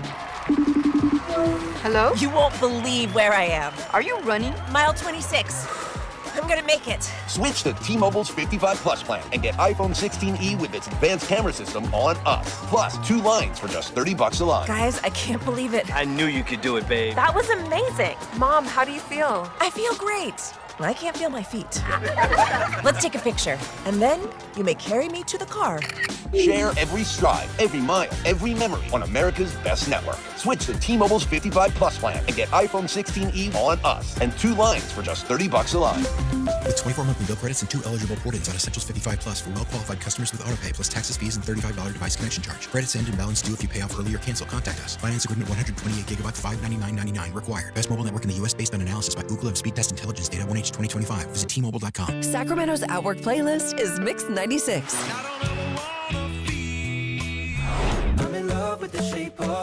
Now with 4 opportunities each weekday to be our $1,000 employee of the day. Today's hits and yesterday's favorites. Mix 96.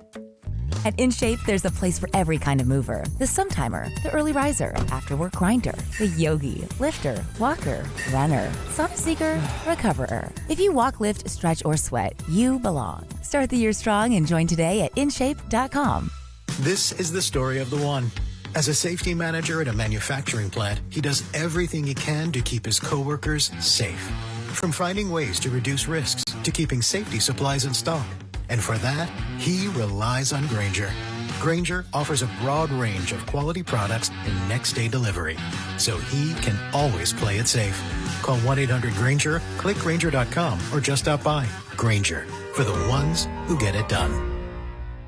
You never know what you might hear when listening to a Sacramento Kings game. Out of Keegan, going for another triple. Man, is he feeling it. Keegan, can he do it? Yes, there's number 11, Keegan Murray. Keegan steps back. He just knocked down his 12th three-pointer, a Kings franchise record. He's got 45 points. Never miss a moment of Sacramento Kings basketball with Sactown Sports and the Sactown Sports app. KHD HD1 Sacramento, KYMX HD3 Sacramento. From the Power Business Technology Toshiba Studios. Sacramento's official home of the 49ers. San Francisco. Sactown Sports, 1140.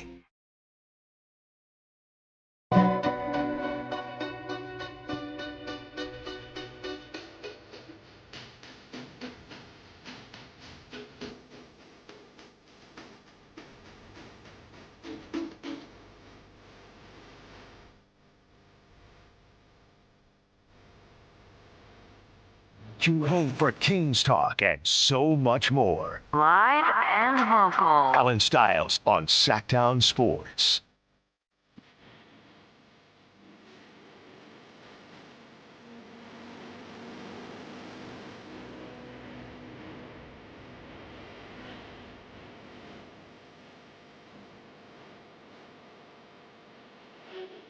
Fernando Mendoza, your future quarterback of the Las Vegas Raiders. This is the Allen Stiles Show. I'm not Allen Stiles, but Allen Stiles is now running into the room because this guy just loves to take his time during these commercial breaks. No. Don't start with me there, Kyle. Don't start with me there, all right? We had some major business to take care of, okay, at the station. So I got pulled into something. It will be revealed soon. But I'm here now. Oh, my goodness. Well, guess what, Alan? Fernando Mendoza is your future quarterback. You know, sometimes you just got to fire up. This is going to hit so hard when he has his first highlight season. All of his highlights behind this song. When you're watching the tape. Oh, my goodness. And I'm going to take back what I said. He looked pretty good against Alabama. He looked pretty good against Alabama. Oh, he's going to be so corny in those Heisman House commercials. You know, man, the black and silver, they deserve this. Do they? They really do. After Geno in a dome was going to lead him back to glory and Pete Carroll. What a Carroll. disaster. Geno, thank you. Thank you, actually, for putting us in a position to move on from you. Pete, I want to give a shout out to Pete Carroll and Geno Smith for putting the Raiders in a position they haven't been in a very long time, since Jamarcus Russell can throw from 70, 80 yards on his knees. And not watch tape. That's right. And watch fake tape that doesn't exist. So we want to thank you from the bottom of our hearts. Pete, I don't know if you're retiring, but enjoy whatever is next for you. If you're Geno, now you just go back, right? It's kind of like Geno was living in a fever dream for a couple years, getting to start, and now he just goes back to being a backup, which isn't a bad world. You know, he's probably going to get, well, he's still on contract. I don't know what the Raiders do. Maybe they keep him as a backup. It's non-guaranteed. They can just cut him, and it's no guaranteed money. So either they hold on to him and do the fake, hey, we're going to make Fernando earn it. I hate it. I hate it when teams do that. We're going to make Fernando earn it. It's going to be a process. And then 3 games in, yeah, we're going to go with the young guy. I agree with you, although the one circumstance I believe it's acceptable is if you sign Tyrod Taylor. That is the only way and the only one that I believe you can do for the bridge quarterback situation. Tyrod Taylor. Yes, Tyrod Taylor.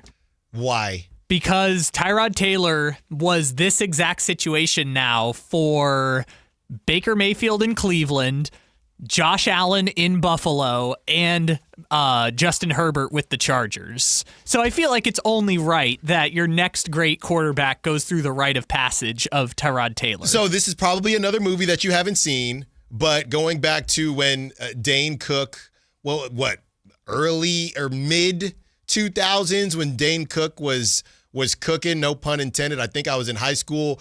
Good. You're telling me, Kyle, that Tyrod Taylor is the good luck Chuck of organizations, where the same idea, if you don't remember Good Luck Chuck, it was Dane Cook, and basically after Dane Cook and a woman hung out together, she found her husband. So women were seeking out Dane Cook, purposely hanging out with him and by the way, they don't make movies like that. They don't make the hybrid comedies that are kind of chick flicks. They don't make those anymore, right? Like at the end, it gets serious. They find somebody. So Dane eventually is looking for somebody, but nobody wants to be with him. Nobody looks at him as a husband, right? Now, this feels very sad for Tyrod Taylor. Nobody looks at him as a husband because they're trying to hang out with him to find their husband. So you're telling me Tyrod Taylor is that. So my question is, Kyle, with what we're going to play from Todd McShay tomorrow, should Dante Moore actually go to the Jets because Tyrod Taylor has Dane cooked them and has good luck chucked them? Yes, that's the model now, is to just bring in Tyrod Taylor. There's other quarterbacks that fit this bill. I just think it's funny that Tyrod Taylor's had it happen 3 times to him. Hold on. Is my timing off with, I know it was probably some Taylor Heineke's in between, but is Alex Smith one of these? Well, Alex Smith is the famous one with Mahomes. Right, but didn't he do something like this in Kaepernick? In Mahomes Washington? And then Washington. I mean, if you count Sam Howell as the great quarterback. Okay, that's what I'm saying. It took a little bit. It wasn't, my timing is off. No, it was not Jaden. No, not Jaden. But he was in the building. He was in the building. So there you have it. Fernando Mendoza, we think, because they are the Raiders, we think Fernando Mendoza headed to Las Vegas. And he's the only guy that I trust to be in Las Vegas, by the way. Okay. You were talking about this last week, and I know Dave had the tweet about they should trade down and get all the picks. Yeah. I was making that point to you back in October, like, Allen, just draft a left tackle. I know it's boring. I know it's lame, but do it. Now that you have the number 1 pick, you have to draft Fernando Mendoza. You have to. Yeah. Now that I didn't know the Raiders would be such a tire fire that they would get the number 1 pick. I thought they were going to pick 5, 6, 7. No, you got the number 1 pick. No amount of. Remember when this went out last week? They said the Dolphins tried to trade for Joe Burrow and offered 4 first-round picks to the Bengals back in 2020. If I'm offered 4 first-round picks, if I think Fernando Mendoza is Joe Burrow, I'm saying no. And that's the kicker, right? Dave doesn't think Fernando Mendoza is like that. Here's the other thing I would say. As we get ready for the NFL playoffs, my biggest question was these kind of go find a quarterback situations, right? In these go find a quarterback situations, does the answer always have to be the Super Bowl? Because last week I said, when has that actually worked out, right? Now, and in my mind, I'm thinking Super Bowl. Now, if you're using Sam Darnold as a model, could you say, look, we're just trying to get to the playoffs. This is something that we haven't done in a long time. So if I were to argue Dave's side of it, if you think you can find your Sam Darnold out there, you have the Vikings that had a great season. They ended up losing, and they probably wish they hung on to Sam Darnold. And now you have the Seahawks where they could win the Super Bowl, but even if they don't, if they have a nice playoff run, you could say, hey, we did it the Dave way and went and got the 3rd pick in the draft and the 5th pick in the draft, and we built up that way, and then we went and found our version of Sam Darnold. Now our defense is really good, our line, whatever it is, and we are a playoff team. I don't know that anybody is trusting the Seahawks to win the whole. I think some people are. After this Niner game, and like I said, all these days off, too much to go over. But yeah, I've been calling the Seahawks the Sea Frauds for a while. After what they did to the Niners, they don't look as fraudulent to me at all. But I don't know. I think a lot of people are still waiting. I think that was the game Sam Darnold was supposed to turn into a pumpkin, and he didn't. So I think people like me have a little bit more trust in him. But even still, that is not as easy, in my opinion, or that is just as hard as getting the quarterback right and doing it the other way. What Dave is saying, I guess, long story short, what Dave is saying, how many examples do we actually have of that? Everybody, and maybe Dave is saying to do it a different way, but everybody, when you have number 1, you go get the guy. If you miss, you miss. But if Fernando Mendoza is the guy and you miss and to go get the 3rd pick and the 5th pick, And what if one of those picks don't hit? But that's the thing. How many, in like recent years, not Jamarcus Russell, but in recent years, how many of those number one guys, I'm not even saying top 4, how many of those number one guys have been just total complete misses? Yeah, and even if your argument is Kyler Murray, you still had a couple more years of success than you've had. Yeah. So it might not last forever, but you still had a couple years. And Trevor Lawrence would have been the argument, but Trevor Lawrence is now his second trip to the playoffs. So, again, they did go with Blake Bortles, but a little bit more success than you've typically had. Yes. And, again, I know it sounds weird to say this, Kyler Murray's been in Arizona as long as Derek Carr was in Las Vegas, right? Yeah. That is still a quote-unquote franchise quarterback there. Trevor Lawrence got a second contract. Burrow, you could go on down the Baker Mayfield. The Browns probably wish they still had Baker Mayfield. And he did get them to the playoffs, at the very least. Yeah, so the Browns probably regret moving on from Baker Mayfield now in hindsight. You know, I do wonder, because it's going to take time, but I do wonder as Max Crosby is now finally open to being traded. I saw that report. It's funny because, hey, Max, we had to sit you in order to do this, but does this now change how the Raiders see it? Do they now say, hey, Max, we actually want you to stay? Or do they just start fresh from everywhere?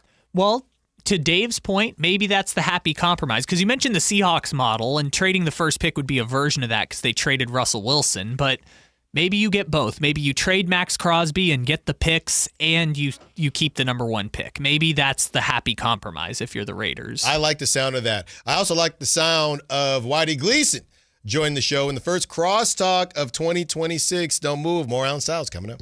I'm Ed Evans, CEO of Consumer Cellular. No, we're not one of the big guys. Truth is, we don't want to be. If you're over 50, Big Wireless probably has you paying for more data than you might need. You could be throwing away thousands over a lifetime. Our entry-level data plans start at just $20 a month. And for a limited time, switch and get your second month free. Call 1-888-FREEDOM, visit consumercellular.com or a store near you and get your second month free today.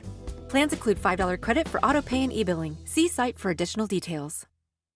Amy Cox did something smart. She saved hundreds on auto insurance switching to Progressive. And with that money, she decided to treat herself to an anti-aging red light mask. Will she look like a horror movie villain every night? Yes.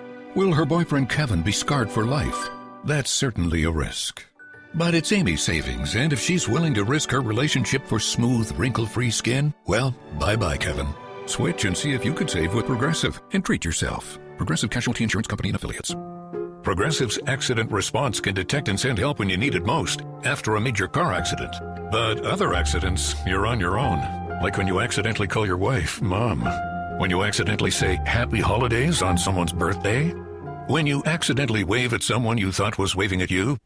We can't help with those accidents, but Progressive's accident response provides peace of mind after major car accidents. Progressive Casualty Insurance Company and Affiliates. Limited availability in California. Driver is responsible for emergency and towing charges not covered by the policy.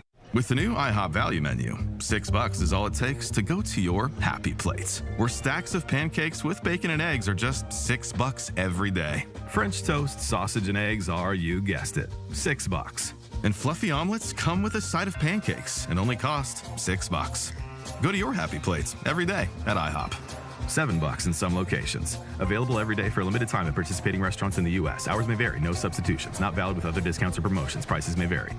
For over 90 years, Hagen Oaks has partnered with the biggest brands in golf to bring cutting-edge technology to your game. Our one-of-a-kind total game fitting offers a level of experience and precision that is unmatched. From driver to putter, footwear to golf balls, our TrackMan-powered performance studios, 3D footwear scanner, and Ping's Ballnamic ball fitting kiosk ensure every piece of your gear is tailored to your swing. Trust the experts at the Hagen Oaks Golf Super Shop. Total game fitting starts here. Welcome to the Bar None Auction. Bar None Auction is selling thousands of items this Saturday, January 10th in Sacramento. Large farming and construction equipment, cars, trucks, and industrial supplies all sold to the highest bidder. Always open to the public. Visit barnoneauction.com. Hello, Sacramento. I'm Emran Pilati, owner of True Sports Cards and Collectible Store here in Rockland, California, and the host of the True Sports Cards Show that airs right here on Sactown Sports 1140 every Saturday from 10 to 11 a.m., where we discuss the latest trends, hottest products, and deliver exclusive interviews with other industry leaders. And don't forget to visit our shop, True Sports Cards, at 6661 Stanford Ranch Road in Rockland, and see what we have for all your sports card and memorabilia needs.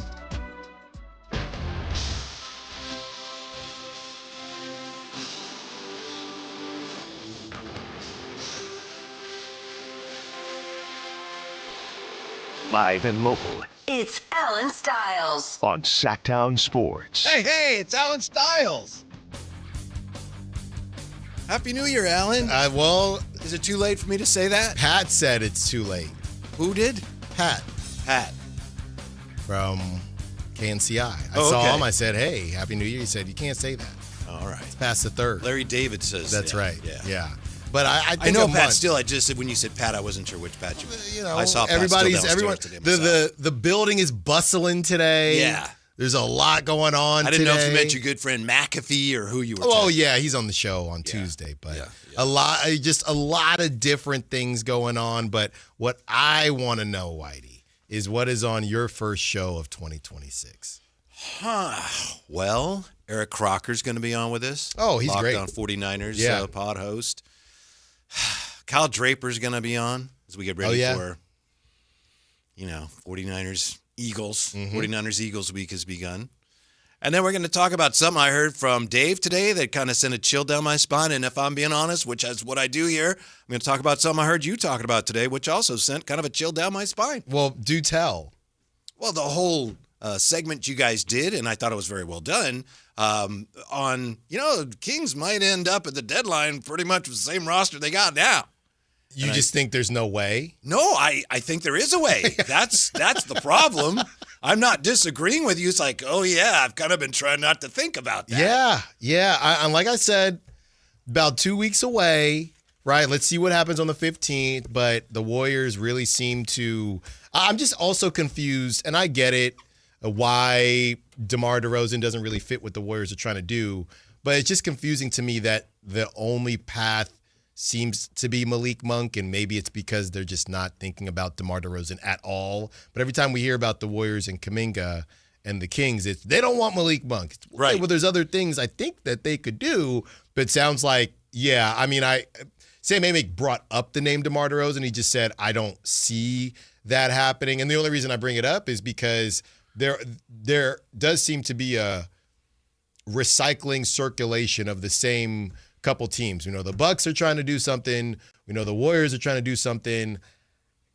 Sometimes we know the Lakers are trying to do something, but I don't think that the Kings have anything that the Lakers would be interested in.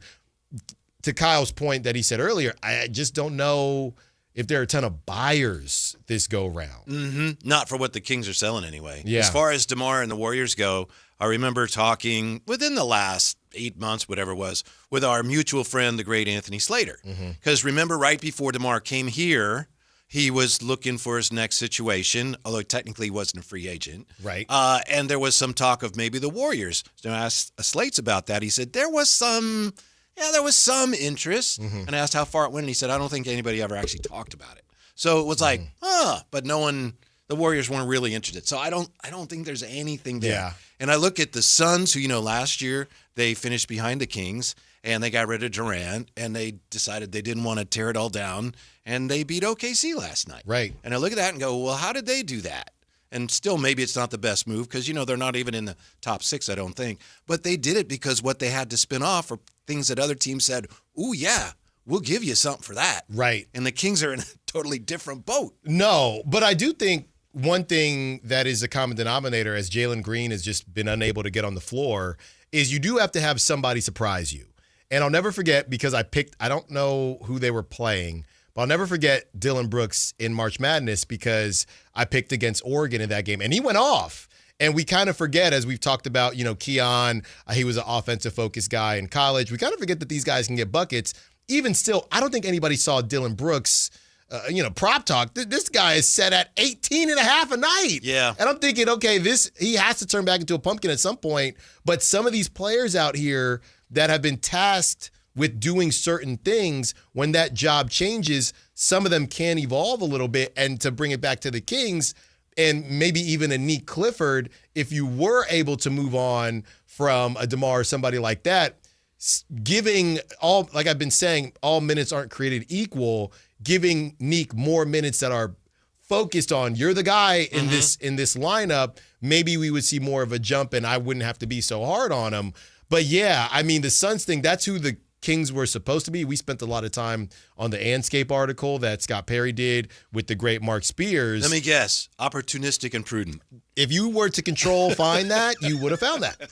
You would have found that. But he also, one thing that we kind of harped on was him saying, we just didn't win enough in the beginning. He said that when he was talking about Zach LaVine, which kind of sounds like, okay, this thing is over. It's just a matter of it's a garage sale and everybody, hey, we still got this. Yeah. Right? Gentle reminder, we're selling this and everybody knows. That's what's scaring me about the trade deadline. And if he it is scary. I'm with you. If he truly, truly, truly doesn't want to attach any assets, including one Keon Ellis, then there is a real possibility they don't make any moves. Yeah. By the way, you're talking about Dylan Brooks in college, and I always reflect back on when they beat Duke and Krzyzewski took him aside. Remember that? Yeah. And said, you're too good a player to act that way. That's right. It was a big controversy. Yeah. And coaches all over said, you don't talk to somebody else's player that way. That's right. And all these years later, that's just who he was. Yeah. And it's helped him throughout his career. Yeah. So you have all that. I did want to hit on the Niners a little bit because I know you're seeing it, Whitey. And you have Matt Mayoko on the show, don't you? We just had him on. Okay. Yeah, right before Christmas. Yeah, I kind of had a problem with something he said. Really? Because I heard you talking about this, but I didn't hear what it was. Yeah, exactly. So my problem was how he was approaching the Eagles situation. And what he said was, now the Eagles get what they want. They had an opportunity to lock up the number 2 seed, basically trying to make it seem like they were manipulating to try to get to the Niners. Yeah. I don't think they were, because they still needed the Bears to do whatever the Bears were going to do. I just think the Eagles were just prioritizing health. And they wanted to get Devontae Smith some catches, because ever since A.J. Brown complained, Devontae Smith has not recorded a catch. I'm kidding, but he's been a much smaller part of the offense. So I didn't see it that way. So you're saying you kind of did? They were hunting the Niners. Did you watch any of it? Hunting the Niners. Wishing for the Niners. Yeah. I don't think so. I think that was part of it. And I know what we're saying here is you can't really know what their intent was. And it's easy to say, to couch it and say, oh, no, we're resting guys. Like, okay. But there are more obvious. That wasn't as obvious to me as certain. We've seen more obvious situations than what the Eagles did, in my opinion. I don't think the Eagles lost to Josh Johnson. Yeah, but it was Tanner McKee. I mean, come on. But Tanner McKee's coming after Jalen Hurts' job, if you let people tell it. I don't know, Whitey. I didn't see it that way. I thought it was a reach. Also, personally. as someone who would like to see the 49ers win, I'm much more comfortable with that narrative. Like, oh, yeah, the Eagles wanted him. Well, now you're going to be careful what you wish for. That's what this is. Right? That's a lot of it. But I don't know if Mayoko plays that way. And all the fans just, we're not giving ourselves a chance. Whitey, how are you not giving yourselves a chance? According to you, Niner fans, you have the better coach, you have the better quarterback. I guess you could say running back is a draw, but McCaffrey's been better this season. Wait, are you not pulling for the Niners here? You just framed this, you and Niner fans. Yeah, I don't like. Can we find a Bay Area team that you don't pull for? I hate the fake coping, right? I hate the fake, we don't have a chance. Stop it. Well, they don't, Allen. It's 3.5. Well, I meant to win the Super Bowl, but no, I'm saying against the Eagles. Oh, and our friends from the Bay Area. Oh my goodness, we can't. Oh, I don't feel good about this. Just stop it. As soon as that ball kicks off, you're gonna be saying Brock is better. You've been telling us Brock is better than Jalen. You've been telling us Shanahan is better than Sirianni, and which. The latter is true. I think Jalen is a gamer, which is something to be afraid of. But I worry about, if I'm Draper, I know that defense is legit, but I've seen the Niners move the football pretty well here besides the Seahawks last game. But that offense was hot. And as bad as the Niners defense is, I don't trust the Eagles offense. I'm really most intrigued in the matchup between Kyle Shanahan and Vic Fangio. And I Right. heard you talking about how there are certain styles of defense that Shanahan isn't crazy about. And you mentioned Vic Fangio's defense. And I was looking it up. What is it about this defense? And it almost defies description. It's not like, oh, they're a zone blitz team. No, they're like, they will show you part cover 2, part cover 4. So like your Brock Purdy play fake, so you got to turn your head away. The defense looks one way when you do the fake. Then you look up, they're in a different coverage. Yeah. It's that type of thing. Yeah. That you just can't even as a quarterback, wait, what are they playing? Yeah. And I guess, I don't know, the way you're making it sound, everybody was going back. Well, if they had Ricky Pearsall, and more about Trent Williams, but separate to that, we're doing the thing now where none of the wide receivers can get separation. There's no separation. There's no anywhere. If not for Ricky Pearsall. And I'm thinking, really? Yeah, the really? 49er receivers aren't very good. They're Juwan Jennings is decent, but I was watching just yesterday, the Red Zone channel. Like, everybody has at least one or two guys like, ooh, that guy's pretty good. Yeah. What do you mean? They still have Brandon Ayuk. Okay, Are you an Eagle fan because you went to Temple? No, it's Well, not. you thought about that. No, I'm not an Eagle fan. I know Raider. the coping is fake, and I know it's to protect themselves. It's a defense mechanism. And once it kicks, and then we're gonna do this. How did the Niners pull it off? It was 3.5. It was I think they're in a lot of trouble 3.5. this week, Allen. I don't think they're in that much trouble. They're probably going to lose. The Eagles were at each other's throats two weeks ago. Yeah, I but know. you know got what the they matchup have? they were aiming for. No, they weren't enough with. Let's lose to Josh Johnson and make sure that the Bears win.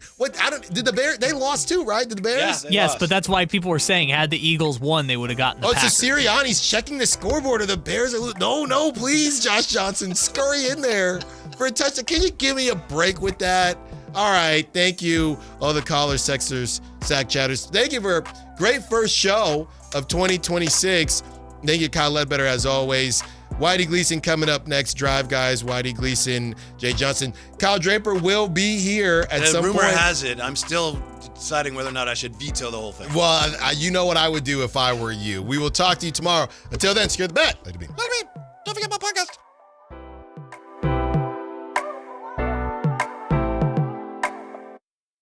Don't forget my podcast. Gotta go. This is the story of the one. As a safety manager at a manufacturing plant, he does everything he can to keep his coworkers safe. From finding ways to reduce risks to keeping safety